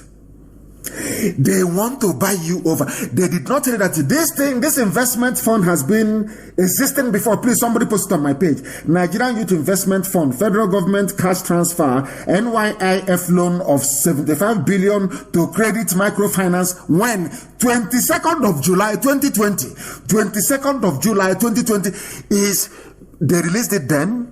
They have shared all the money, but Loreto Noche is releasing another link yesterday to lure you away from protest. So you will say there is money. You see how they regard you. So you see how they think. You see how foolish they think you are. They think that because your brothers have been killed, your sisters killed, SARS tormenting you every blessed day, stealing your cars and stealing your phone, harvesting your organs. Now they think that only 2,000 naira can pay for all of that pain and suffering. They can buy you over with only 2,000 naira. That was why they released the link yesterday. And I want it to be published. Can somebody please publish it? Federal government releases link. Apply for 75 billion naira is a youth investment fund. It was carried yesterday by a Zoo online newspaper. Legit, it is there. I want it published on my page. The screenshot, please, because if you post the link, Facebook will suppress it. There is also another one. Nigerian Youth Investment Fund, cash transfer. When was that? 22nd of July. The same thing they announced in July, they are announcing again because people are protesting, young people are protesting, they want to buy you over. You see, they don't have respect for you. Can you now see that they are not sincere in what they are saying? Can you now understand? Can you now begin to appreciate the enormity of the task before you people and why you must remain out on the street to ensure that SARS really comes to an end? Vanguard also carried the news yesterday that they have now end SARS. Adamsat launches emergency fund of with $10,000 to support youth. This is another man who is now launching emergency fund to support youth. His name is what is this man's name again? Adam Start is the name of the charity. A global UK-based non-profit, Adam Start, on Tuesday launched an emergency fund with $10,000 to support young people in Nigeria following demands for the prescription of the Federal Special Anti-Robbery Unit. Now, this is a UK-based organization. Britain is doing their own from the UK. Rock is doing their own in the zoo. Millionaires and governors are doing their own because they understand one thing about Nigeria, that once you talk about money, people abandon their conscience. People no longer reason properly. That is why they have gone for this global coordinated, I wouldn't call it an attack, slush funds everywhere to buy over people. To buy over people. Now listen very carefully, please. A global UK-based UK. Now I'm asking this Adam Start, what has 10,000 support for young people in Nigeria got to do with the demand they're making? When people were demanding that Black Lives Matter, did you pay money? Did you launch any scheme to support Black or should I say African Americans, the young ones in America? What is all this nonsense? What is all this rubbish? What has money got to do with asking that SARS should be shut down? If you did we tell the youths who are protesting, because I'm no longer a youth anyway, I'm 53 years old, I'm an old man. If the young people who are protesting, did they tell you that they want money, that if you give them money then they will stop, that what they are doing is somehow, or are you trying to let the world understand that the reason why federal SARS is being so brutal towards young people in Nigeria is because of lack of money? And it doesn't make sense. It is illogical. But I'll continue. This was disclosed by Adam Bradford. He is the CEO of Adam Start. This is how they condition the brain of black people not to be able to discern or think properly. People are agitating to end SARS. They are protesting to end SARS. And you're launching a money scheme to what has money got to do with ending SARS? I just want to understand that. Now, do you appreciate where we are coming from? These people are not as intelligent as they claim they are. He sent a tweet saying one of Her Majesty's young leaders and fellow of the Commonwealth Society, Adam Starts, today made money available to help young people. What for? Did the young people tell you they need money to end SARS? No, they need to demonstrate to end SARS. Because if you give them that money, the same SARS will stop at the next junction and take it from them and kill them in the process and harvest their organ in the process. They think we are stupid. They think you are black because you are black. Once they launch you, UK government is that woman that is doing this. They say, oh, they have sat down and strategized in Abuja. This goes to confirm that Britain has a hand in what is happening in the zoo. I'm telling you the truth. Britain runs Nigeria. I'm telling you the truth. That they held a meeting in Abuja. They said, you know, an average Nigerian nigger needs money. They are very hungry. So why don't we flash them money? Now they coordinated the attack. Presidency, you will relaunch the 75 billion naira youth fund. Millionaires and governors, including Okowa, you people call the leaders of the protest and offer them money, and you in the UK government launch this Adam Start, tell them that Nigerian youth, they need money. A well-coordinated attack. But we are here. That was why they didn't want us to preach last night. Because they know, they understand that we know their game, we know the game they are playing.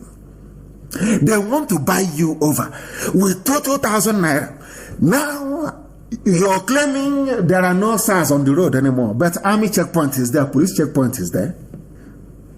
They give you the Adam Start money, you apply for loan and they give it to you with the youth fund and all that. You go to the next checkpoint and they will take the money from you and put it in their pocket. If you talk, they will shoot you and you will die. They will say, after all, you have collected money.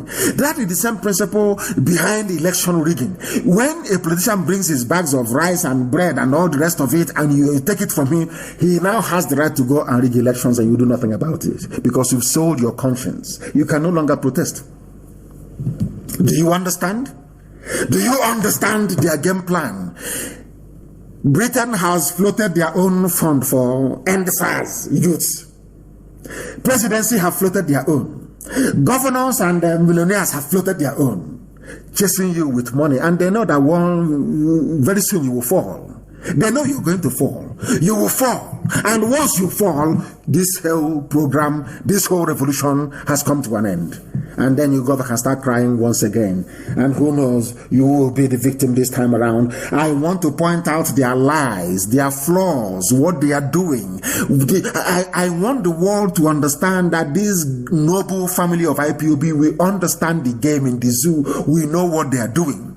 They called a meeting in Abuja between the British High Commission, the presidency, and the UK government abroad. They said, a Nigerian loves money, a Nigerian youth, they are very hungry, give them money and they will abandon their protest. Therefore, we are going to launch one in the UK, we are going to launch one by the presidency, and millionaires and governors are going to launch one. Go and identify who the leaders are in every state and give them money to abandon the protest. They think we don't know. That was why they didn't want us to broadcast last night, but we're doing it this very morning, and the whole world is now aware of what is happening in the damnable Zoological Republic. The SARS or Koso, who doesn't know, it is going to come to an end. It's going to come to an end. And there was something again that was very troubling. They said that a Human Rights Commission to investigate violations by SARS, now they have woken up as a result of the protest. People don't know there is something called Human Rights Commission. It is their job to investigate violations of people's rights in Nigeria. They don't exist because they're in the pocket of Asorok. They don't do nothing. The only reason why they are saying it now, we are going to investigate, of course they will not do anything. It's just like one of those panel of inquiries by Senate or House of Reps that doesn't see the light of day. It is all something. They are all one. At last they have said we are going to investigate. But where have you been all these years? Where have you been all these years? All these years, where have you been? Have you not received reports about SARS? atrocities on your desk? They have, but they have not investigated. They're only investigating now. Now, ask yourself this question. Why have they decided to investigate now? Because people are now protesting. Because people are now complaining. If you don't complain or protest, nobody will know or hear about your grievances. That is why the protest must continue. They have not investigated the SARS atrocities for very many years. It's only now, for the very first time, why have they said, or why have they come up to say we are going to investigate? Because people are now out on the streets protesting. That is why you must remain on the streets. That is why the protest must continue. The protest must continue. It doesn't matter what they do. It doesn't matter what Facebook and their likes do. It doesn't matter what the agents of Janjaweedism do. It doesn't matter what the UK government is doing by floating this stupid, ridiculous fund of $10,000, which is nothing anyway. It doesn't matter what House of Rock does by floating or refloating 75 billion naira worth of grants to youths. It doesn't matter what their governors and their millionaires do. You must remain resolute. You must remain resolute. Once you go in, it is over. Once you go in right now, it is over. We are at the crest. We are riding a crested wave of new beginning. Don't allow it to slip through your hands. Very, very important indeed. Very, very important indeed. And this End SARS campaign that is coming from the south, it is now also infecting the north. We are worried over Buhari's silence to call for sack of service chiefs, according to northern elders, and they're going to also protest. And somebody wrote very cleverly and responded by saying, you don't look for the dead amongst the living. People are worried over Buhari's silence because Buhari is in a grave in Saudi Arabia. He is going to be silent forever and ever. The person you're seeing is Yusuf Muhammad Abubakar. That's his name. I told you when Jubril left, I told you that Jubril is gone. The new boy on the block is Yusuf Abubakar Muhammad. Even Shekau knows his name. Go and watch the video. In fact, I want the video posted this morning. If it's not posted after this program, I'll post it myself. I want the world to go and see what is happening. I want you to open your eyes. Even in the north, as a result of what is happening in the south, even the north are now beginning to wake up. Forget the distraction stories about thugs attacking people who are protesting.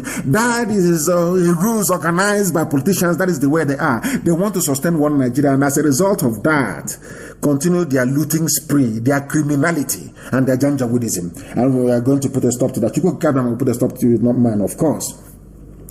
We are worried over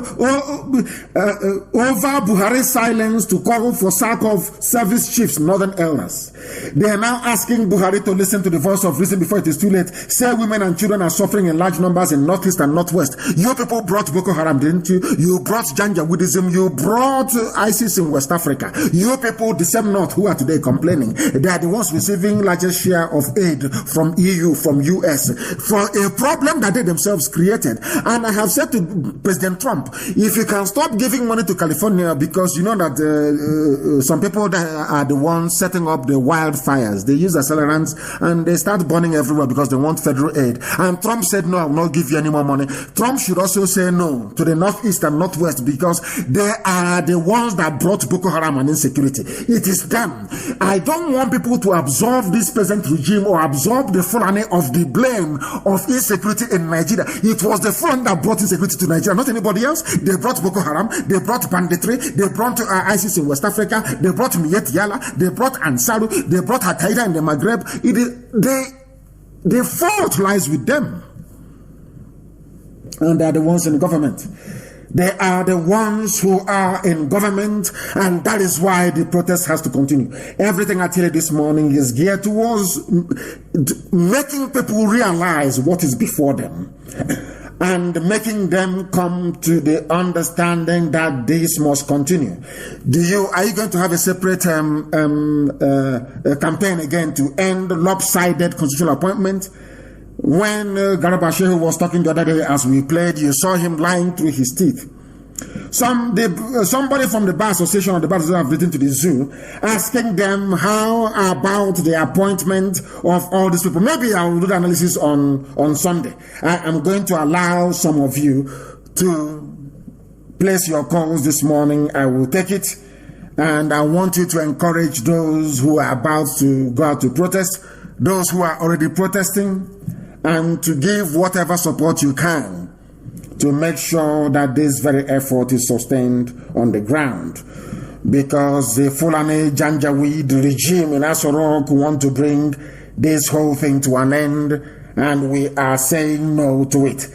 Because if you stop protesting now, there are over 300 army and police checkpoints in the southeast alone. If you combine South, which is Biafra land, if you combine it, there are over 900 checkpoints in Biafra land. If you stop going out to protest, those checkpoints will still be there, extorting and killing people. If you don't give them 100 naira, they will shoot you dead. That is something you must understand. And also the zoo, the same governors, they are ganging up. That's what they do. Once you become a governor, you want to keep Nigeria one because you want all your allocation to be flowing in all the time. Federal government flags off initiative to end Boko Haram banditry. How is that going to be possible? I don't know. He's a Yoruba man. He says he wants to go to the northeast to go and end banditry. I do not know. The Minister of Interior, Ralph Bashala, flagged off a meeting in Maiduguri in Borno State capital on Tuesday, according to a press statement by the ministry's director, Mohammed Manga. Nobody saw him there, but that's what they said. While calling on Nigerians to support the President Muhammad Buhari-led administration, of course, leading it from the grave in Saudi Arabia, in its effort to exterminate insurgency that is making living of ordinary Nigerians difficult and miserable. He said the government was ready to tap into the knowledge of the people in achieving this. How are they going to do it? They have now gone there, and he's now recognizing Kanu Brono Empire because I did on Radio Biafra. They are copying because they all listen. They have now come and they are now recognizing Kanu Brono Empire because we mentioned them on this very platform. They are losing, isn't it? They are on the losing side.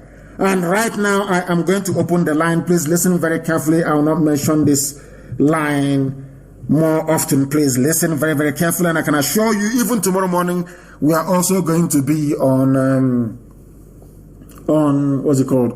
Telegram as well, that more people may be able to join us. We understand this morning that Buratai is threatening demonstrators. Hi, Chineke me, I am praying. Nigerian army remains resolute to the peace and stability of the nation. They are threatening to bring out the army. And I'm telling you right now, once they bring out the army, IPOB will go out on the streets. I can assure you of that. My goodness. That's what they do. Threat all the time. Fulani. That's the only weapon they have, is to threaten people. Rubbish and useless, and Buratai doesn't exist. Ask him to give. Let him not issue statement. Let him come out live. Of course, they will go and use deep fake videos, and they start preparing it as they always do all the time. He is talking nonsense. This one is again, Musa. We want all subversive elements. They can do nothing. They cannot defeat Boko Haram. You cannot defeat the entire youths of the South and the Middle Belt. You cannot do it. You are talking nonsense. You cannot do it.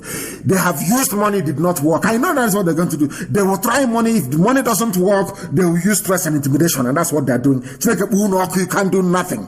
You cannot do nothing. I repeat, you cannot do nothing. What happened to you in Enugu will happen to you again. If you come out and you mobilize against innocent people, you will die in your barracks. You will die in your police stations. Try it and see what will happen to you in the area. Our lines are open, but I want to announce the number, please. Those of you who are calling should please give us some time. I want to announce the number, please. Please do bear with me, that others may be able to participate this very morning. The zoo is crumbling. They're afraid that IPOB will come out. And once we come out, you know it is over. That is why they are talking their usual nonsense, talking their usual crap. If you don't know, you will panic. You will say, oh, the army, who is the army? Were you able to defeat Boko Haram? Have you defeated Miet Yala banditry and terrorism? Nothing. You have nothing. We are the people. The people have spoken. There must be a change, and that change must happen now. And they're not going anywhere. You're talking rubbish. Your mates in Mali tried the same thing. They tried to use intimidation. I know that Britain is advising mobilizing you. Give them money. If they refuse, bring out the army. As I warned you earlier, BBC will not talk, no world media will talk, but I am assuring them if you mobilize your army will die on the streets. We assure you of that. In the area, you can kill them in Yoruba land, you can kill them in the middle belt or maybe in Abuja. If you try that nonsense in Biafra land, the news the world will hear tomorrow morning will be of a different one altogether. I have told you we are prepared for you. We are prepared for you and we are waiting for the right time. Try that nonsense in our land. Go and bring out your army to shoot innocent young protesters and you will see what will happen to you. We will catch you with our bare hands and drink your blood. Useless idiots everywhere. The number to call this morning is +4479 51278705. I repeat, +44 is a UK number, +4479 51278705. And as always, we are also on Skype, IPOB 2020 at outlook.com. For Skype, it is IPOB 2020 at outlook.com. This is our first caller this morning. Your name, please, and where you're calling from. Please go ahead. Mazi Nnamdi Kanu. Hi, good morning, sir. This is Jocelyn. I'm calling from UAE. From UAE, Jocelyn who? Jocelyn Noah. Thank you very much. Please go ahead. My name is Jocelyn Noah. Go ahead. Yes. I actually have been following your broadcast. It's a good thing that it came on this morning, even though you were disrupted yesterday by Facebook. Just to make my own contribution on what is going on in Nigeria right now. My only just to congratulate the youth for coming up and for coming out to protest. This is actually it's a long due, an overdue protest, which is actually going on right now. They are doing the right thing. So what they can do is just to remain focused, because you already said it that they are going to throw in money and they want to beg and then get them off the street. There are so many things right now they can actually demand for, not just the end SARS alone. There are a lot of things they can demand for. So this is the right opportunity they've got. It's a golden opportunity that if they decide to let it go, that means it might not come back again. It might not come back again. Some people want to cash in with this opportunity, but let them remain focused. We might not be there with them in the street, but they are the only one that can fight this fight, because we cannot come back and do it. They are the one feeling the brunt and the brutality back home in Nigeria. So this is what they are supposed to do. We are solidly behind them. In any way we can preach this, gospel, we continue to do so. By sensitizing the youth. The social media war is a very strong media. It's a very strong media that we can use to actually, reach out to people. Without this social media, without you talking, they wouldn't have known what is going on. So this is actually reaching the grassroots. Is hitting them very hard, and they should they should just hold them to what is going on right now and demand for. If they can go ahead and go to the assault, they can do so. They can march on to that assault. They shouldn't let them be. They shouldn't let them intimidate them and make them succumb to their pressure and to their intimidation. They should not allow that, because they've got the power. They've got the power as youth. They've got the power. They've got what it takes, to bring down that nation. Thank you very much. So we can say right now. Thank you for focused and resolute. Of course, they must remain focused and resolute. And thank you for your call this very morning. Thank you very, very much. I shall attempt to take some calls from Skype as well, but do not forget, please, that our normal question and answer comes up tomorrow morning. We are not stopping that. I will also come this evening to continue our broadcast. I must come on air this evening. We must encourage those who are protesting. I am coming on air this evening as well. I took this very call, and yes, I have a caller on WhatsApp. Please, your name and where you are, if you may. All right. Good afternoon, my leader. I'm calling from Philippines. My name is Chukwemeka Anyika, from Ugwaba, in Ojeriba, in Enugu, Biafra land. Thank you. Go ahead. First of all, I want to thank you. Yeah, first of all, I want to appreciate your work you are doing, not just to represent Biafran alone, but African as a whole. And I also want to encourage and applaud those that are doing protests right now. But actually, it is, I think, the best preferable protest is in Nigeria, because once Nigeria is all those NSAS will follow all of them, because the main problem is Nigeria, because Nigeria is not created for the indigenous people in that contraption. So it's much preferable we end Nigeria so that Nigeria will not end us. Because once we end Nigeria, we end everything that is evil within Nigeria. Because Nigeria was created by the Britain for their interests, not for the interests of our people. So that's what our people should know. I don't know why sometimes we Africans are just fighting ourselves to retain a contraption created by the Britain for their interests. So it bothers me a lot, and I want to encourage those that are doing the protest, and I want to tell them to stay strong, be strong, because we need to end this Nigeria. So my leader, that is what I call, to encourage those that is doing the protest.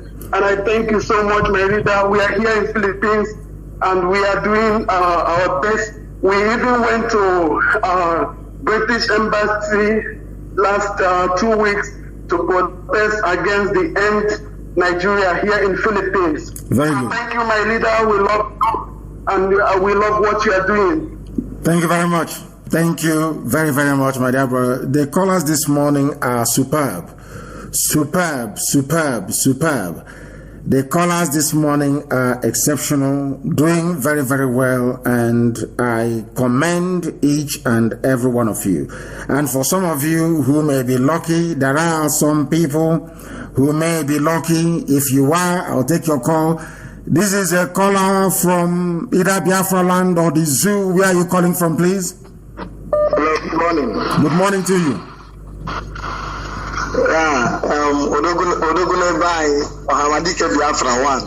Thank you. What is your name and where are you calling from? Your name and where you are this morning, please. And you go straight to the point you want to make. Go ahead.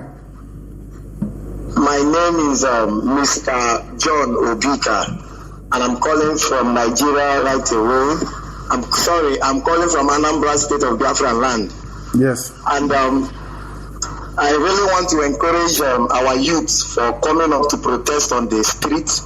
The revolution we are all seeking for is here now, and they should not, we the youth should not be distracted. We should focus on what we are doing right now, and by the grace of God, I see Nigerian resting in peace in the grave where it belongs to, and that is my prayer. So we should all focus. Nigeria is just remaining just a little bit. It will divide, and that is our prayer. You see, so I really want to encourage them. May God bless them, and may God bless you, our leader, Mazi Nnamdi Kanu. You see, nothing will happen to you, sir. Yes, sir. Keep going higher. Yes, sir. Thank you very much. I have another caller on the line. This caller, give us your name and where you are, please. This morning, we are encouraging those on the ground, bravely bracing every element to protest and register their displeasure with the damnable Zoological Republic. Your name, please, and where you are. Hello, yeah, this is Pascal calling from the United States. Pascal who? What is your father's name? This is Pascal Osaga. Pascal who? Osaga. Okay, thank you very much, Pascal. Osama, please, thank you very much. Please go ahead. Okay, yeah, I tried with you several times before, but I couldn't get through to you.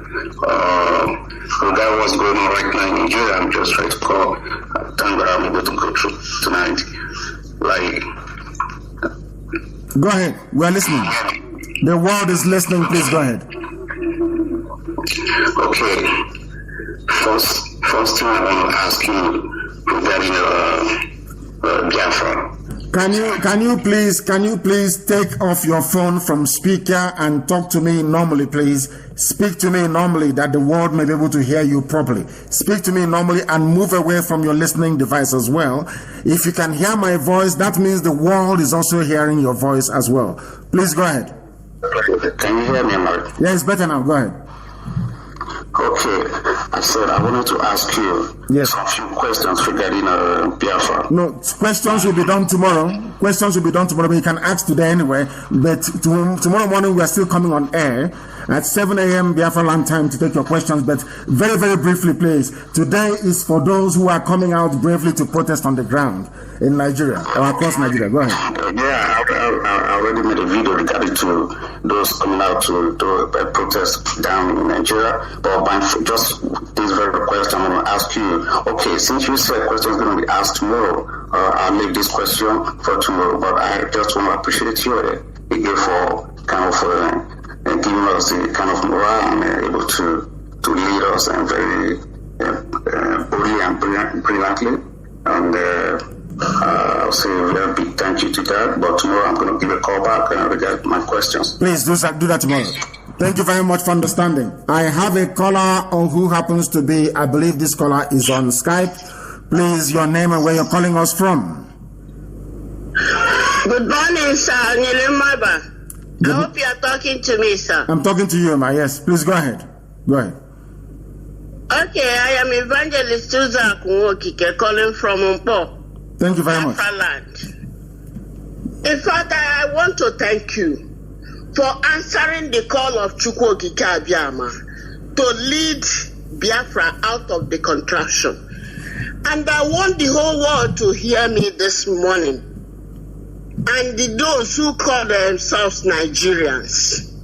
On the 14th of September 2020, this year, the Spirit of God began to speak to me.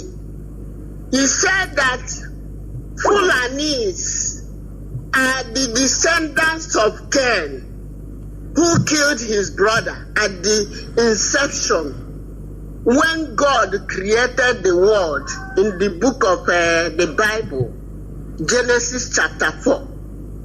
When Cain killed his brother Abel, God cursed Cain and said, "You will be a fugitive and a vagabond in the earth." That is a wonder. Whoever that reads the Bible, go to the Bible and read Genesis chapter 4 from verse 8 to 20. You will see it there.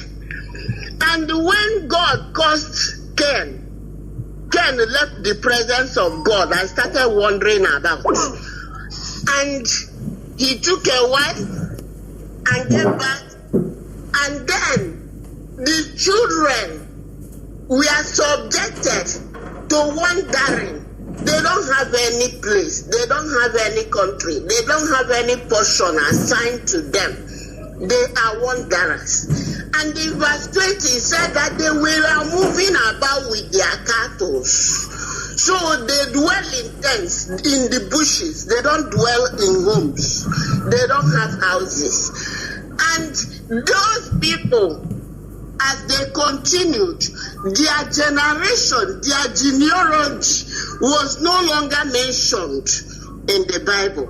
If you go to Genesis chapter 5, verses 1 to 5, you will see. Excuse me, ma. This program this morning is for support for those who are on the ground risking their lives, the brave youths that are across Nigeria, as a matter of fact, and Biafra land for that matter, who are risking their lives. I love what you're saying. The gospel and the teaching you're giving us this morning is very good, but I do promise you, when we come back tomorrow during our question and answer, I will do everything I can to get hold of you, and you shall speak on air again. Thank you very much for that. We want to support the brave young men and women who are out protesting, doing something that nobody has been able to do before. The caller on WhatsApp, can you hear me? Hello. Yes, please. You are not listening. You have not been following us. Once you call this very program, you move away from your listening device, please. Give us your name and where you are, the caller on WhatsApp. Yeah, this is Mr. Ihechi Meredema. Calling from Manchester, United Kingdom. Thank you very much. Please go ahead. Yeah, I want to, Mazi, I thank you very much for what you're doing. I've been following you. You've been doing fantastic work. And I want to say, God Almighty that have called you will preserve you. And we see you through this struggle in Jesus' name. Yes, sir. And I want to quickly tell you to, as I know that all the youth in Nigeria, most of them are listening and they are hearing your voice now. I want you to tell them not to relent and not to also listen to anybody that will come as their leader, because they have no leader. This is a spontaneous action. There's no leader here. I've seen some freedom fighters or Revolution Now organizers say that some people are becoming billionaires over there by going to negotiate with powers that be and collecting money.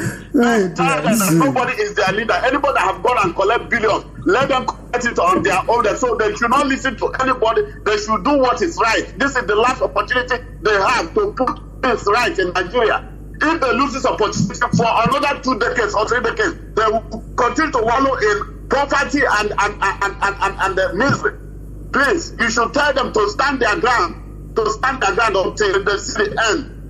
Of course. Thank you very much and well spoken this morning. That is what we want to hear. Of course, Facebook has cut us off. I know Facebook is Facebook have cut us off, but we are continuing. That is what they are doing. That is what they will continue to do. They will cut us off and we shall continue. They cut us off on Facebook and we continue. We are back on Facebook. Tell them, those who are listening, we are on YouTube. We are on IPOB Community Radio. We are on Radio Biafra app. We are on FM. We are on satellite. We are everywhere. So Facebook is wasting their time. I have a caller who happens to be on the line. This caller, give us your name and where you're calling us from. Everything is about SARS and end SARS now, please.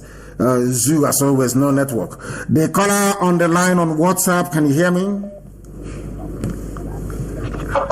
Hello, good morning, sir. Good morning to you. Please, your name and where you're calling from. We are back again on my page on Facebook at Mazi Nnamdi Kanu. Please go ahead. Go ahead. Yes, my name is Efshong Enobong. I'm calling from the Zoo Republic of Nigeria. And where are you from? Enobong, where are you from? Where is your village? Where are you from? Wherever you see it,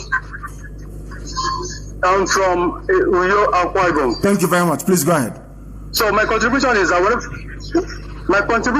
whenever you see any Fulani man, you always see them with dagger and sword. If you see a Fulani man like 5 of them standing or sitting, that means you are seeing 5 dagger, 5 sword. And in the zoo army, they will not do them anything, they will not arrest them. But if they see any Biafra man or Hodudua man that hold ordinary cutlass, maybe going to the family in the town, the zoo armies will arrest them and take them to the station, so and beat them and treat them anyhow. But whenever they see any Fulani man, they don't arrest any Fulani man. Fulani is free to move with dagger and sword in the town, in the street, anywhere. And my advice is that when Biafra come, all those things should stop. Of course, it won't happen. You won't have them moving around our land. You will, once Biafra is here, you won't have them moving around our land. And there's something I want to also point out from what you have said. The reason why some of you are out there protesting is because there is double standard in Nigeria's policing as well. If you are Fulani Janjaweed and you're carrying knife, you're carrying a sword, you're carrying dagger, nobody disturbs you. But if you're from anywhere else and they find these things on you, SARS will not only arrest you, SARS will kill you, harvest your organs, and render your life of your family, those you've left behind, miserable. I have another caller on WhatsApp. Please give us your name and where you're calling us from. The caller on WhatsApp, can you hear me? Your name and where you're calling from, please? They are not paying attention. A lot of people are listening. Even those who are out to protest, they are listening. But they must understand us. Don't call on video, please. No calls will be taken via video. Audio calls only, please. Audio calls only. Yes, please. The caller on the phone. Hello, my name is Uche Evans from Switzerland. From Switzerland, please go ahead. Okay, please. I have 3 contributions to make. Number 1, I saw a video on YouTube from BV1 channels, a Biafran YouTube. So the Fulani governor was saying there, it was the TV question, a TV channel question they asked him. My sister, I'm going to stop you right there. Stop, please. Stop. Excuse me. I'm going to stop you, my dear sister. That very video you're talking about, we have it. It is everywhere. And I'm going to analyze it tonight. I'm going to broadcast again tonight, 7 p.m. Biafra land time tonight.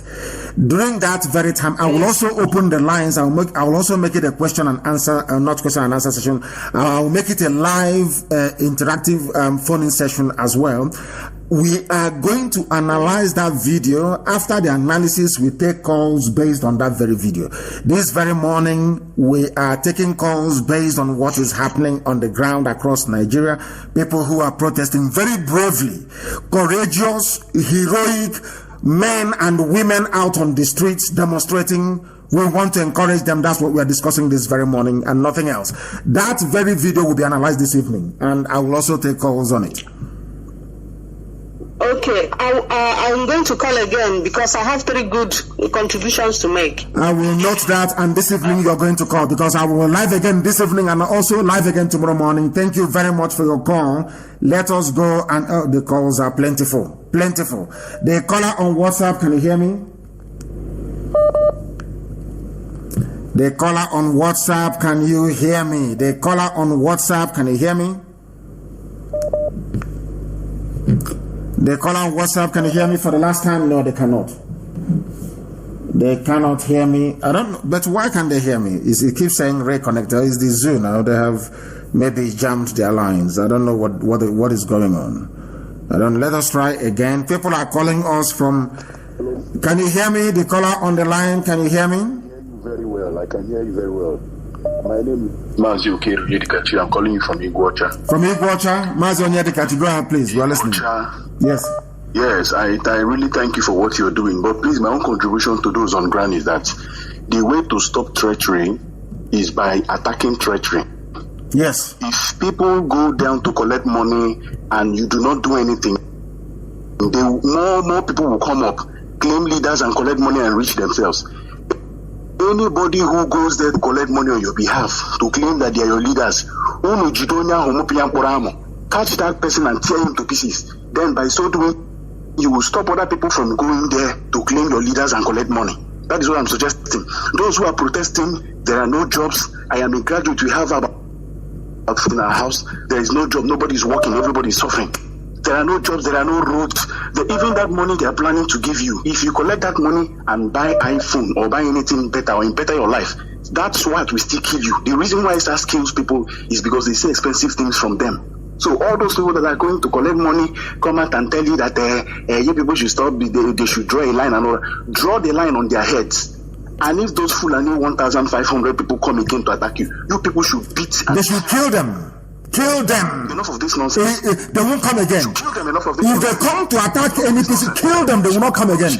And once they bring out the army, then IPOB will come out and meet them. The reason why they are getting away with all this nonsense is just simple. Because we have been doing nothing.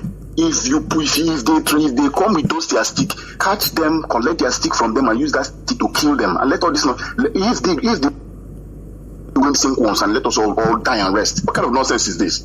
I love you, my dear brother. When people speak like this, I fall in love with them. I'm telling you the truth. I fall in love with them. Somebody is coming to disrupt a peaceful protest. You kill the idiot there and then, and others will stop. Somebody goes and takes money from their billionaires and their governors. You make a mincemeat of that person, so others will stop going. Black people, I don't know what it is. I have no idea. Even our lines are jammed. I don't even believe that even ordinary. I wouldn't say ordinary. That Android can even be jammed, but it's jammed this very morning. Let me go and see if I can take a call. The calls are too plentiful. The calls are too plentiful. Way too plentiful. Oh my goodness. The systems can't even cope anymore with it. And I'm very glad. It makes me glad. I'm very, very glad about this. Very, very glad. We are taking your calls this morning, please. We are, my dear brother, give us your name and where you are calling us from. If I can get your speaker to work, because our lines are crashing this morning. Too many calls, way too many calls, way too many. The calls are endless, and we expect it because the whole world is listening. Yes, please, my dear brother, give us your name and where you're calling from, please, if you may. My name is Ubong Etim. I'm calling from Lagos, Nigeria. Ubong Etim, please hold on. I want to get you. Please, can people who are calling, some of you should please try and stop. It is too much. The calls are just too plentiful. Just wait, and hear somebody. We want to hear Etim speak. I don't know why everybody is calling and you're jamming up the whole line. The whole line is jammed. Etim, can you hear me? Yes, please. I can hear you very well. Etim, please go ahead. My able leader, we are all out here in Lagos State. Wonderful. Nothing will happen. No intimidation will make us to go back. Wonderful. We are ready for these old cacos. We are ready for these useless men. Useless and failed men, failed elders, my foot. Failed people. Who have finished our father's future, who are ready and vouch to finish our own future. We are ready for them. Let them bribe whoever they want to bribe. And we want to tell them, because you've opened our eyes. We've known a lot of things. I want to tell you that people that listen to you via IPOB app is even more than people that listen to you on Facebook. So don't panic whether they drop it. When you left, I was still listening to you. I was telling my wife that I'm still listening to you. Can you hear me, sir? Very good. The world is listening. If I can hear you, that means the world is hearing you. Go ahead. We listen. There are a lot of people listening to you in other devices rather than Facebook. So don't even let them feel that because they are reducing your number on Facebook, people are not listening to you. We are listening to you, and we are ready for that time that you give order. Once you give order, all of those useless men, even in the so-called South, we are going to deal with them. Because they finish us. When they finish us, we want to recreate our life and make meaningful for our life and for our future. Thank you very much. Thank you, my dear. And I love your dressing. I have dressed like this before. I love the dressing you have on here with your very beautiful wife. I love it. On one of my pictures, I dressed exactly this way. Is this particular attire? Is it Ibibio or Anang? Which one is it? It's Ibibio. It's Ibibio. Wonderful. Very beautiful attire, and I love it. I dressed like this when BBC came to my house. Thank you very much, my dear brother. And you people should continue. Come out on the streets of Lagos, in Abuja, everywhere. And let me tell Buratai, they say that we have nothing, we make noise. I want Buratai to mobilize the army against the protesters. I will give the order to volunteer command tonight, and the world will hear the news tomorrow. If they think they cannot die, let the army attack the protesters and thunder will fire them. Thank you very much. People must be very strong and resolute. Very, very strong and resolute. Etim, thank you very much for that very call. He dressed so well. I love his picture. The picture on his WhatsApp is amazing. The way he's dressed is Ibibio traditional dress. It's absolutely beautiful. The caller on the line, can you hear me? I have a caller on. The calls are just unbelievable. Can you please hear me? The caller on WhatsApp, can you hear me? Yes, sir. My name is Okoro Mechinedu. I'm calling from Cambodia. From Cambodia. Thank you very much. The world is listening. Please go ahead. Yes, sir. Thank you very much for your work. Good work you've been doing. I've been following you for a very long time. Ever since I've been following you, I've been learning so much from you. And this particular thing happening in Nigeria, I am very, very supportive of it. And they should grow more by saying, end Nigeria. Nigeria needs to be end, not end SARS. SARS is not the main problem we have now in Nigeria.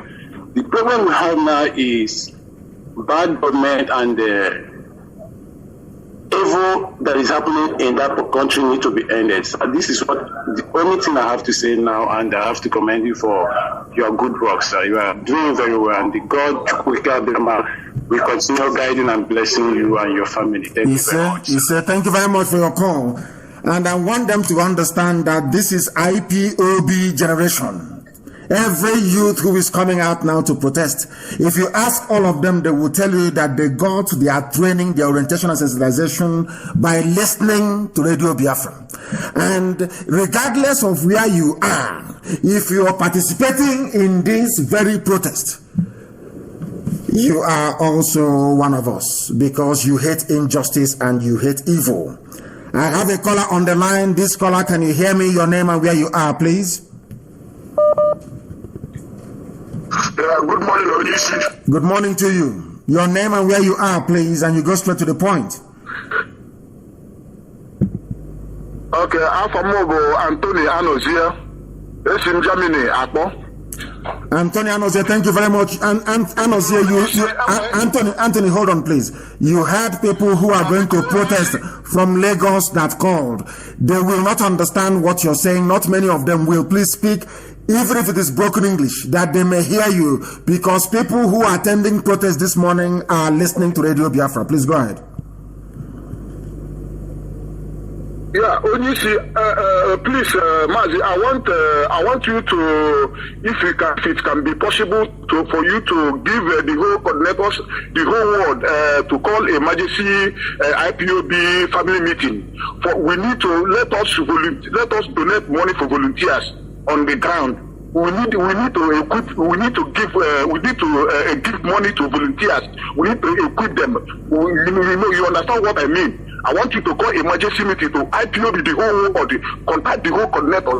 Let us, even if it is $50, €50, €20, we need to do something so that our volunteers will be strong.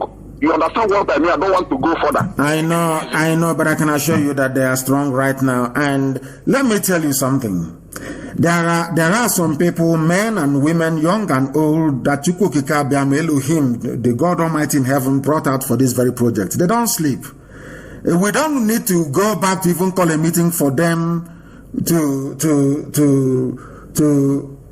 prepare or equip our volunteers. They are doing that on a regular, daily basis.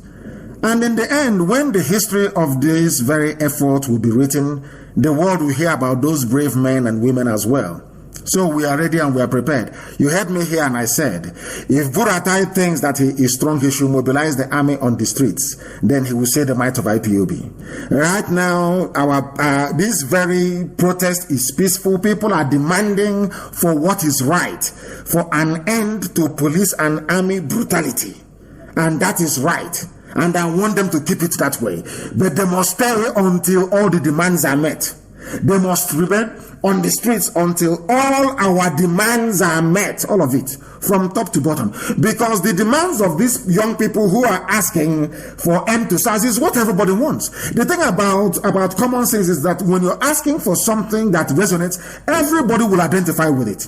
Everybody will, and I identify with it, and I thank you very much.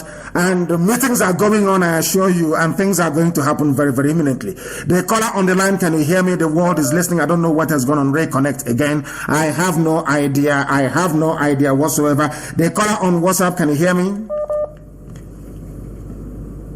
For the last time, the caller. What is making it? These are people calling from very powerful countries where there are no network issues. So what is going on? The caller on WhatsApp, can you hear me? Yes, sir. My name is Elvis Ololo. I'm calling from Berlin, Germany. Thank you very much. Elvis, where are you from? I'm from Abia State, Biafra land. Thank you very much. Please go ahead. Sir, I'm very happy to get to you. I have been trying to get to you, but thank God I get you today. So let me go straight to why I'm calling. My suggestion is this.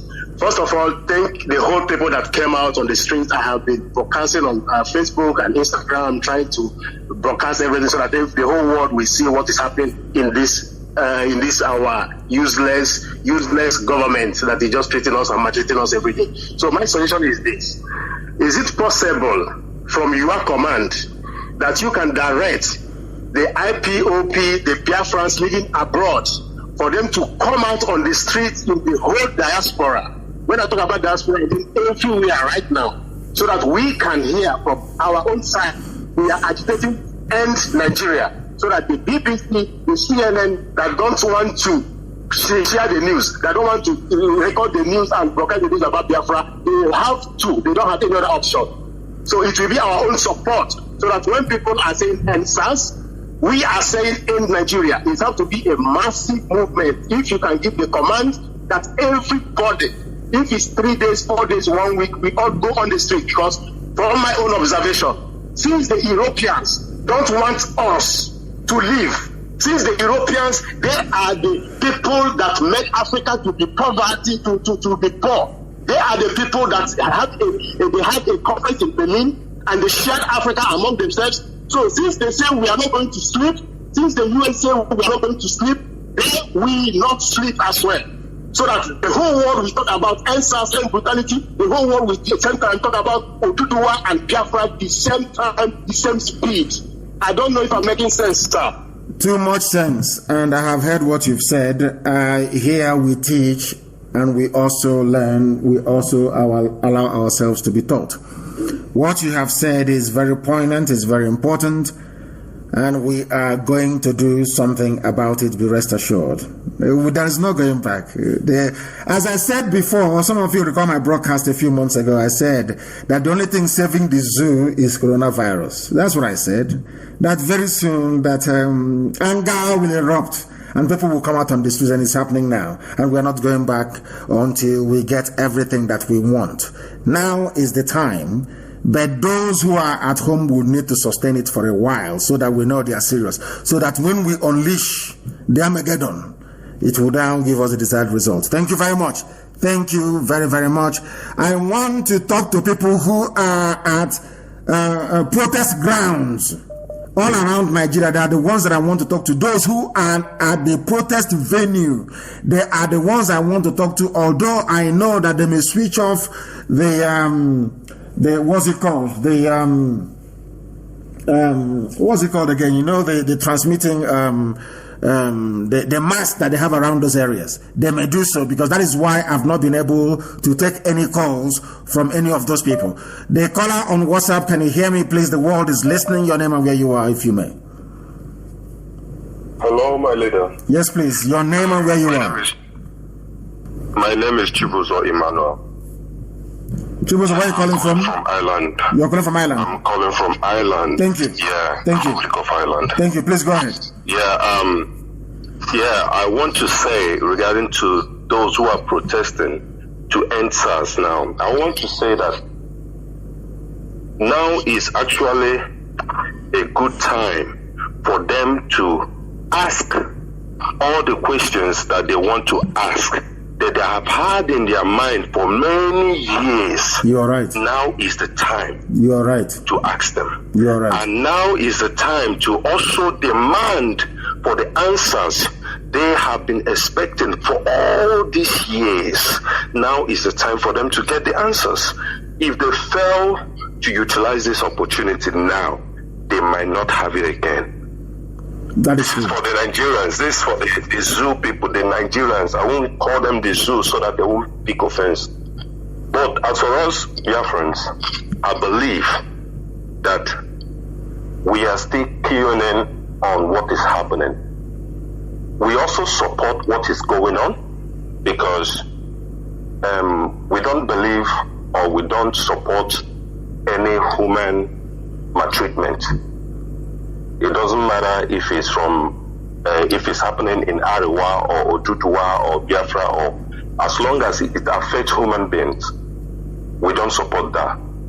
I'm an Igbo person. We don't support that where I come from. I grew up in Aba. Yeah, I'm from Enugu. I am I'm a true son of the soil. I know exactly what our people values and what we don't value. We don't condone killing of human beings. It's not good. Mado. We don't condone that. The beauty of life. We don't condone killing of yes, Mado. It actually means the beauty of life. The beauty of life itself. No other. I've checked other tribes. I hear Hausa very well.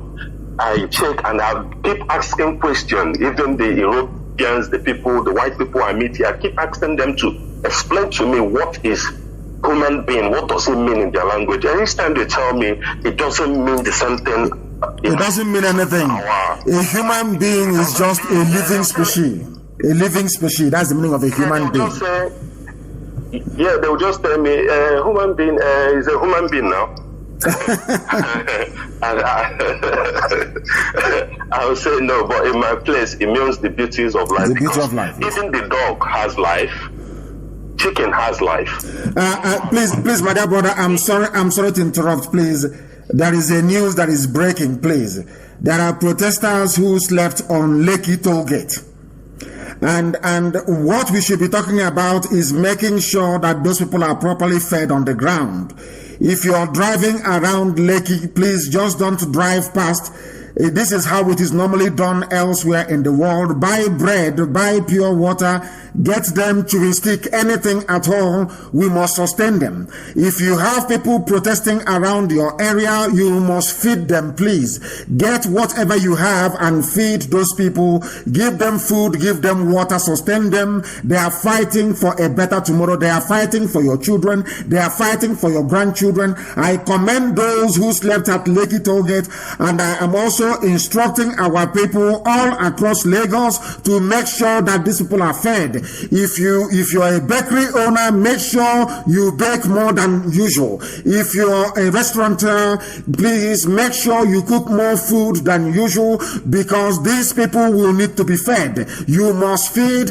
An army marches on its stomach. They are not an army yet, of course, but we must feed these protesters. The Vanguard, I just saw it now, that some people slept on Lekki Bridge. They must be fed. They must be fed. This is time to show acts of kindness to anybody, any young person you see around you who is protesting. That person is a hero, and they must be treated as such. Thank you very much, my dear brother. Thank you very much for calling. Have you made your point? Please go ahead. Yeah. No. I am going to take another call, please. We must feed those who are out on the streets.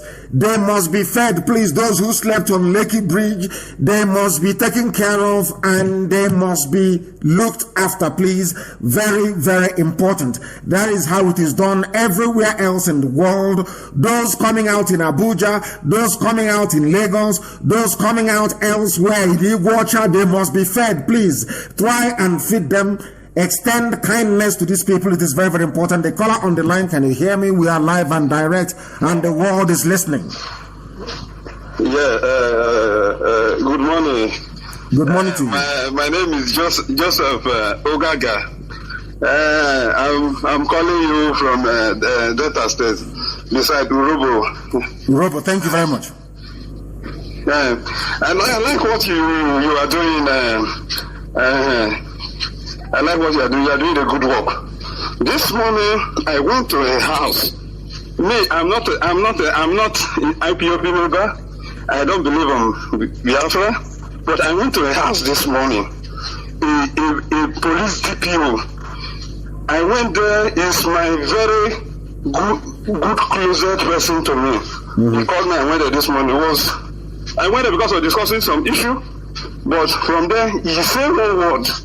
That everything Nnamdi Kanu is saying is true, that there is nobody in Aso Rock, but they can't come out and say it. A DPO, hold on a second. Hold on. We want to understand something. A DPO said this to you when? When did they say this to you? When? This morning. As I'm an Urobo man. I don't believe in Biafra, but... Why don't you, hold on. Why don't you believe in Biafra? Why don't you? You are Urobo. Are you Yoruba? Do you believe that Urobo is Yoruba? No. We know that if Biafra happen, Urobo will follow, because when the children of Israel want to leave the Egypt, not all of them agree to not all of them agree, but at the end they enter the promised land. You have spoken well. Cannot come from. Thank you very much. Continue your story. And fight for battle. Thank you. But at the end, they will join. At the end, we follow. Everybody cannot come out. I know. But the man said this word. But one thing I want to say now is that I see people, mostly Igbo people, in Facebook talking about peace abusing what you are doing. I told my wife, see these people, they know what they are doing, see what they are saying. I told my wife, see what these people are saying. Your brother is fighting a good thing in my community. I have 88. We have 88 oil wells in the community. Go there, people cannot eat. People can, if people do not go to find, they can't eat. There's nothing to show about of oil. Nothing to talk about oil. The people are suffering in my community.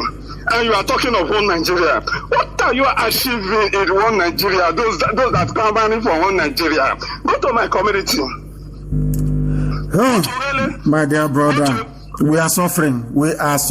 All of us are suffering. At the end, I think the other day I was watching Roast TV in my house. A man came, the man was, he put on white and white. There was a interviewing the man. The man was Midwest region, Western region. I said, what this man is saying. Now you are in London. Our people are dying hungry here. Our people cannot eat. You are in London enjoying yourself. Do you think that everybody, you don't know how many people are ready to move for London in my place, but they don't have anybody to sponsor them? Even to finish secondary school is a problem. Even food, people break can to eat gari, to eat dry gari. People cannot eat a pot of soup here. A manage a pot of soup is 5,000, and for you to get 5,000 in Nigeria is a problem. It becomes ready to disappear now. This revelation, this protest, and this has not when let me say that is the starting. That the DPO make me understand that I think it's the right time for Nigeria to disappear. Hold on. DPO said, where is this DPO from? Somebody asked me on Facebook, and she asked me, where is he from? The DPO is an Akwa Ibom man. Akwa Ibom man, DPO. Yes, Akwa Ibom man. DPO is from Akwa Ibom man. Thank you very much. How do you call it? Etumogbo area. Etumogbo area. Okay. What did he say? Tell you. People want you to finish that story. What did this DPO tell you? When I went there this morning, my point, we discussed issue. I said, okay, so I should come and collect the something. When I get there was showing the protest about what is going on. And I answered her, so I see protest is going on. It's very strong in Abuja. Our youth has come out to. And DPO say, anything Nnamdi Kanu is saying is truth. He said in Asoro there is nobody there, and he has confirmed it, and that is the truth. But they are expecting Nigerian youth to say, let's do Buhari DNA test. Say, but in this protest there are NSAS. He said, he said two words. He said, NSAS is not the issue. The food police force should be. It should be. If the DPO say things that he will not say as a DPO. A DPO, but because he's saying it because he's a Biafran. He is because there is one thing about us, no matter how bad we are, once we see the truth, we recognize it. That is one thing about it. That is why I put my life on the line for Biafrans. There is something about Biafrans that nobody can remove, including yourself. At the end of the day, no matter how they feel or what they think, there is a goodness in them that when they say the truth, they recognize it. They may not recognize it in the open. When they go back to their houses, they see their wives, they see their children, they say, oh, what that man is saying is the truth, not minding my position. That is one thing that Biafrans have, and that is why I know that this very effort to free our people can be sustained and will be sustained. In your village in Urobo, there are 88 oil wells, yet people drink gari and go to sleep. In Uzere, it will have in Uzere, even in my mother's side, Otu Charami himself, Uzere. You can't go to from Ojan Voton and you can't what protest a wolf, what brand as I went, you can't one support a free donor, IPC a country, I check country, I country,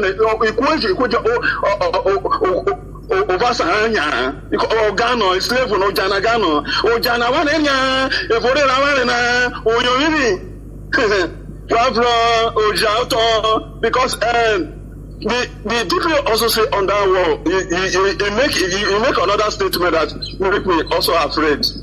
He said we should pray. If Donald Trump fail, it's a problem. So there is a very bad plan that is on ground.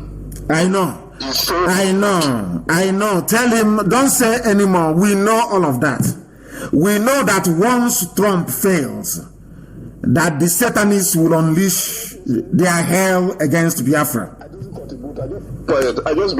I do not listen to Radio Biafra, but as this man make this comment, a GPO is an Akwa Ibom one. I say, okay, let me go for the amp and download it.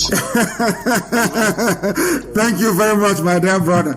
He doesn't believe in what we are doing until a DPO told him that everything we say on Radio Biafra is the truth. What the DPO is saying to him, that the catalyst for this very protest is everything that Nnamdi Kanu has been saying. People have now gone back home. After peeling away all the layers, they say I insult them. After taking away all the insults, they have seen that what I'm saying is the truth.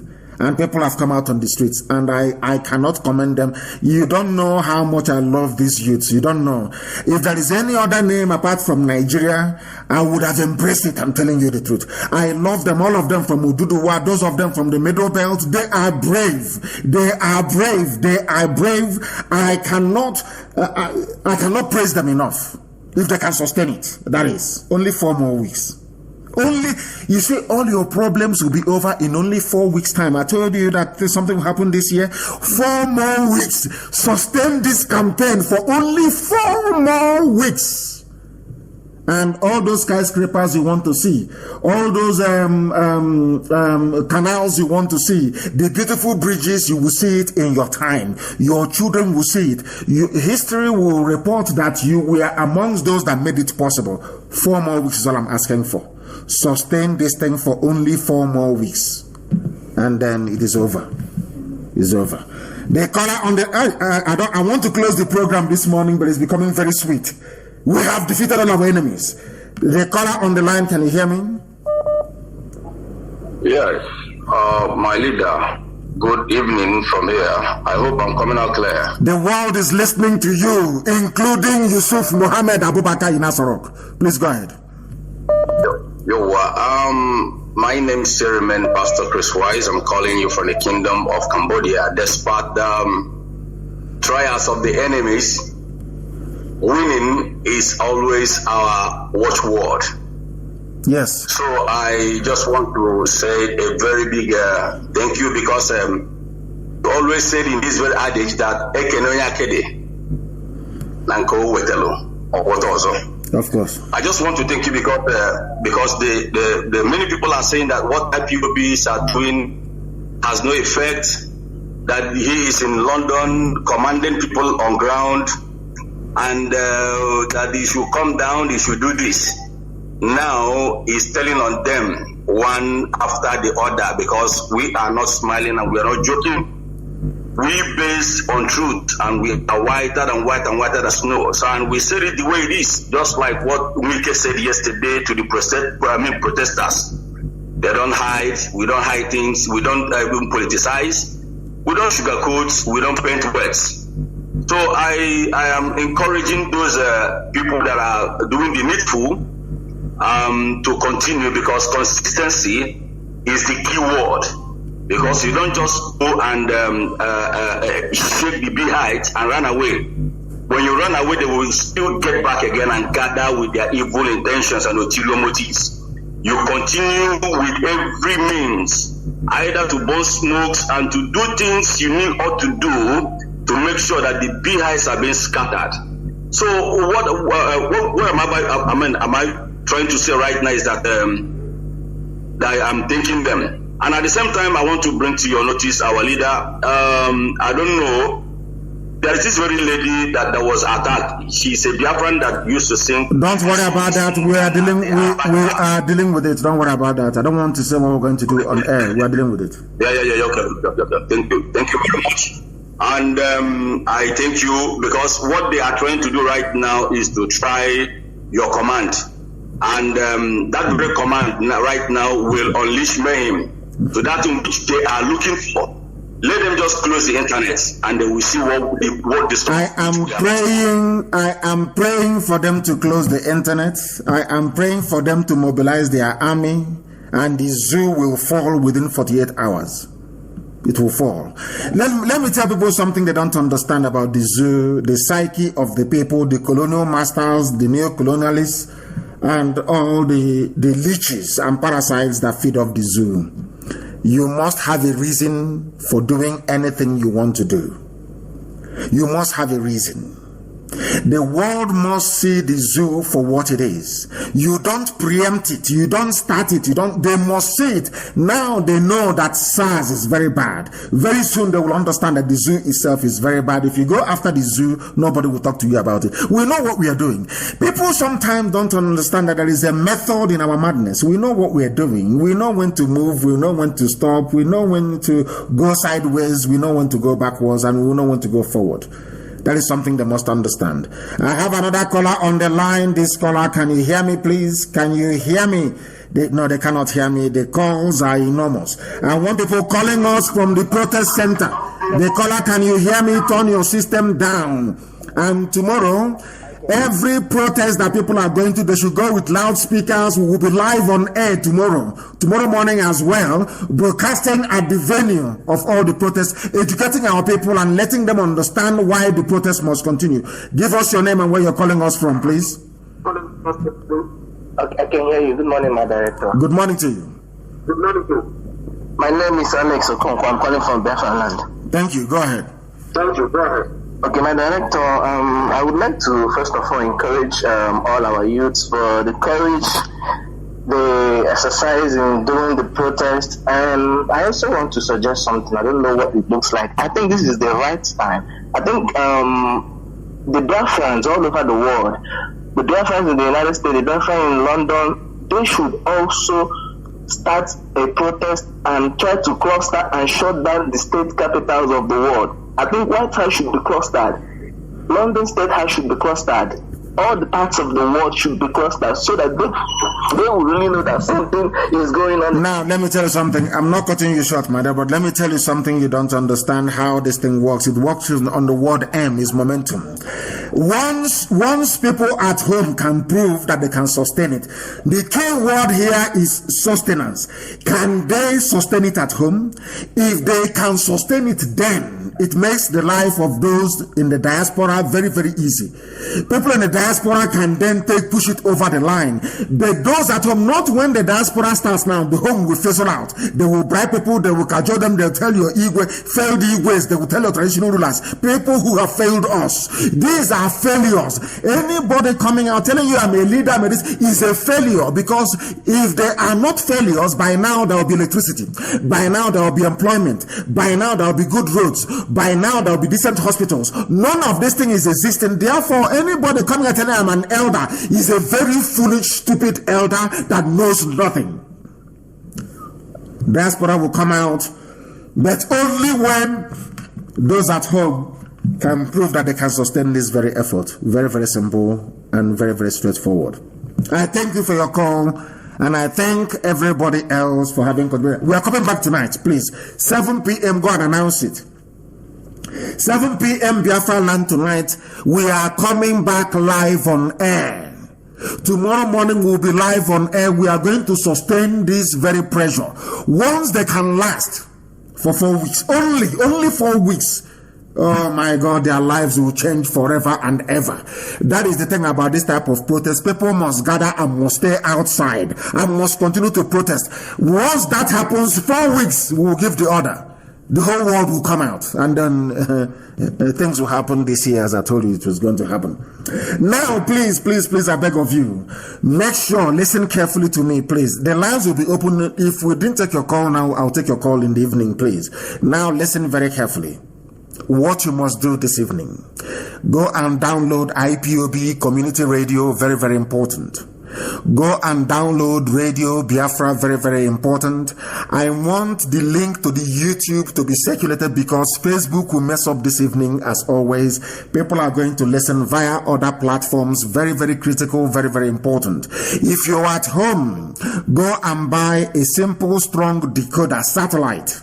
satellite decoder strong, you will get Biafra there as well. And I'm also asking Iwala to make sure that every link available through which people in the diaspora can listen to us on their internet television should be made available today. We want to make every platform available to our people tonight, because I will be on air. We are going to be on air for 3 hours. And we'll only preach for 1 hour tonight, and for 2 hours we will take your calls. And we want those who visited every protest venue to be able to call this evening. I will provide a special number for them live on air for those who are at the venue of the protest to be able to call. The same thing we are going to do tomorrow morning. The zoo is in very serious trouble, and I can assure you it is crumbling. Thank you all very much for listening this morning. We are going to reconvene this evening, 7 p.m. Biafra land time. From me, from here, and with every love in my heart, it is good morning and happy protesting.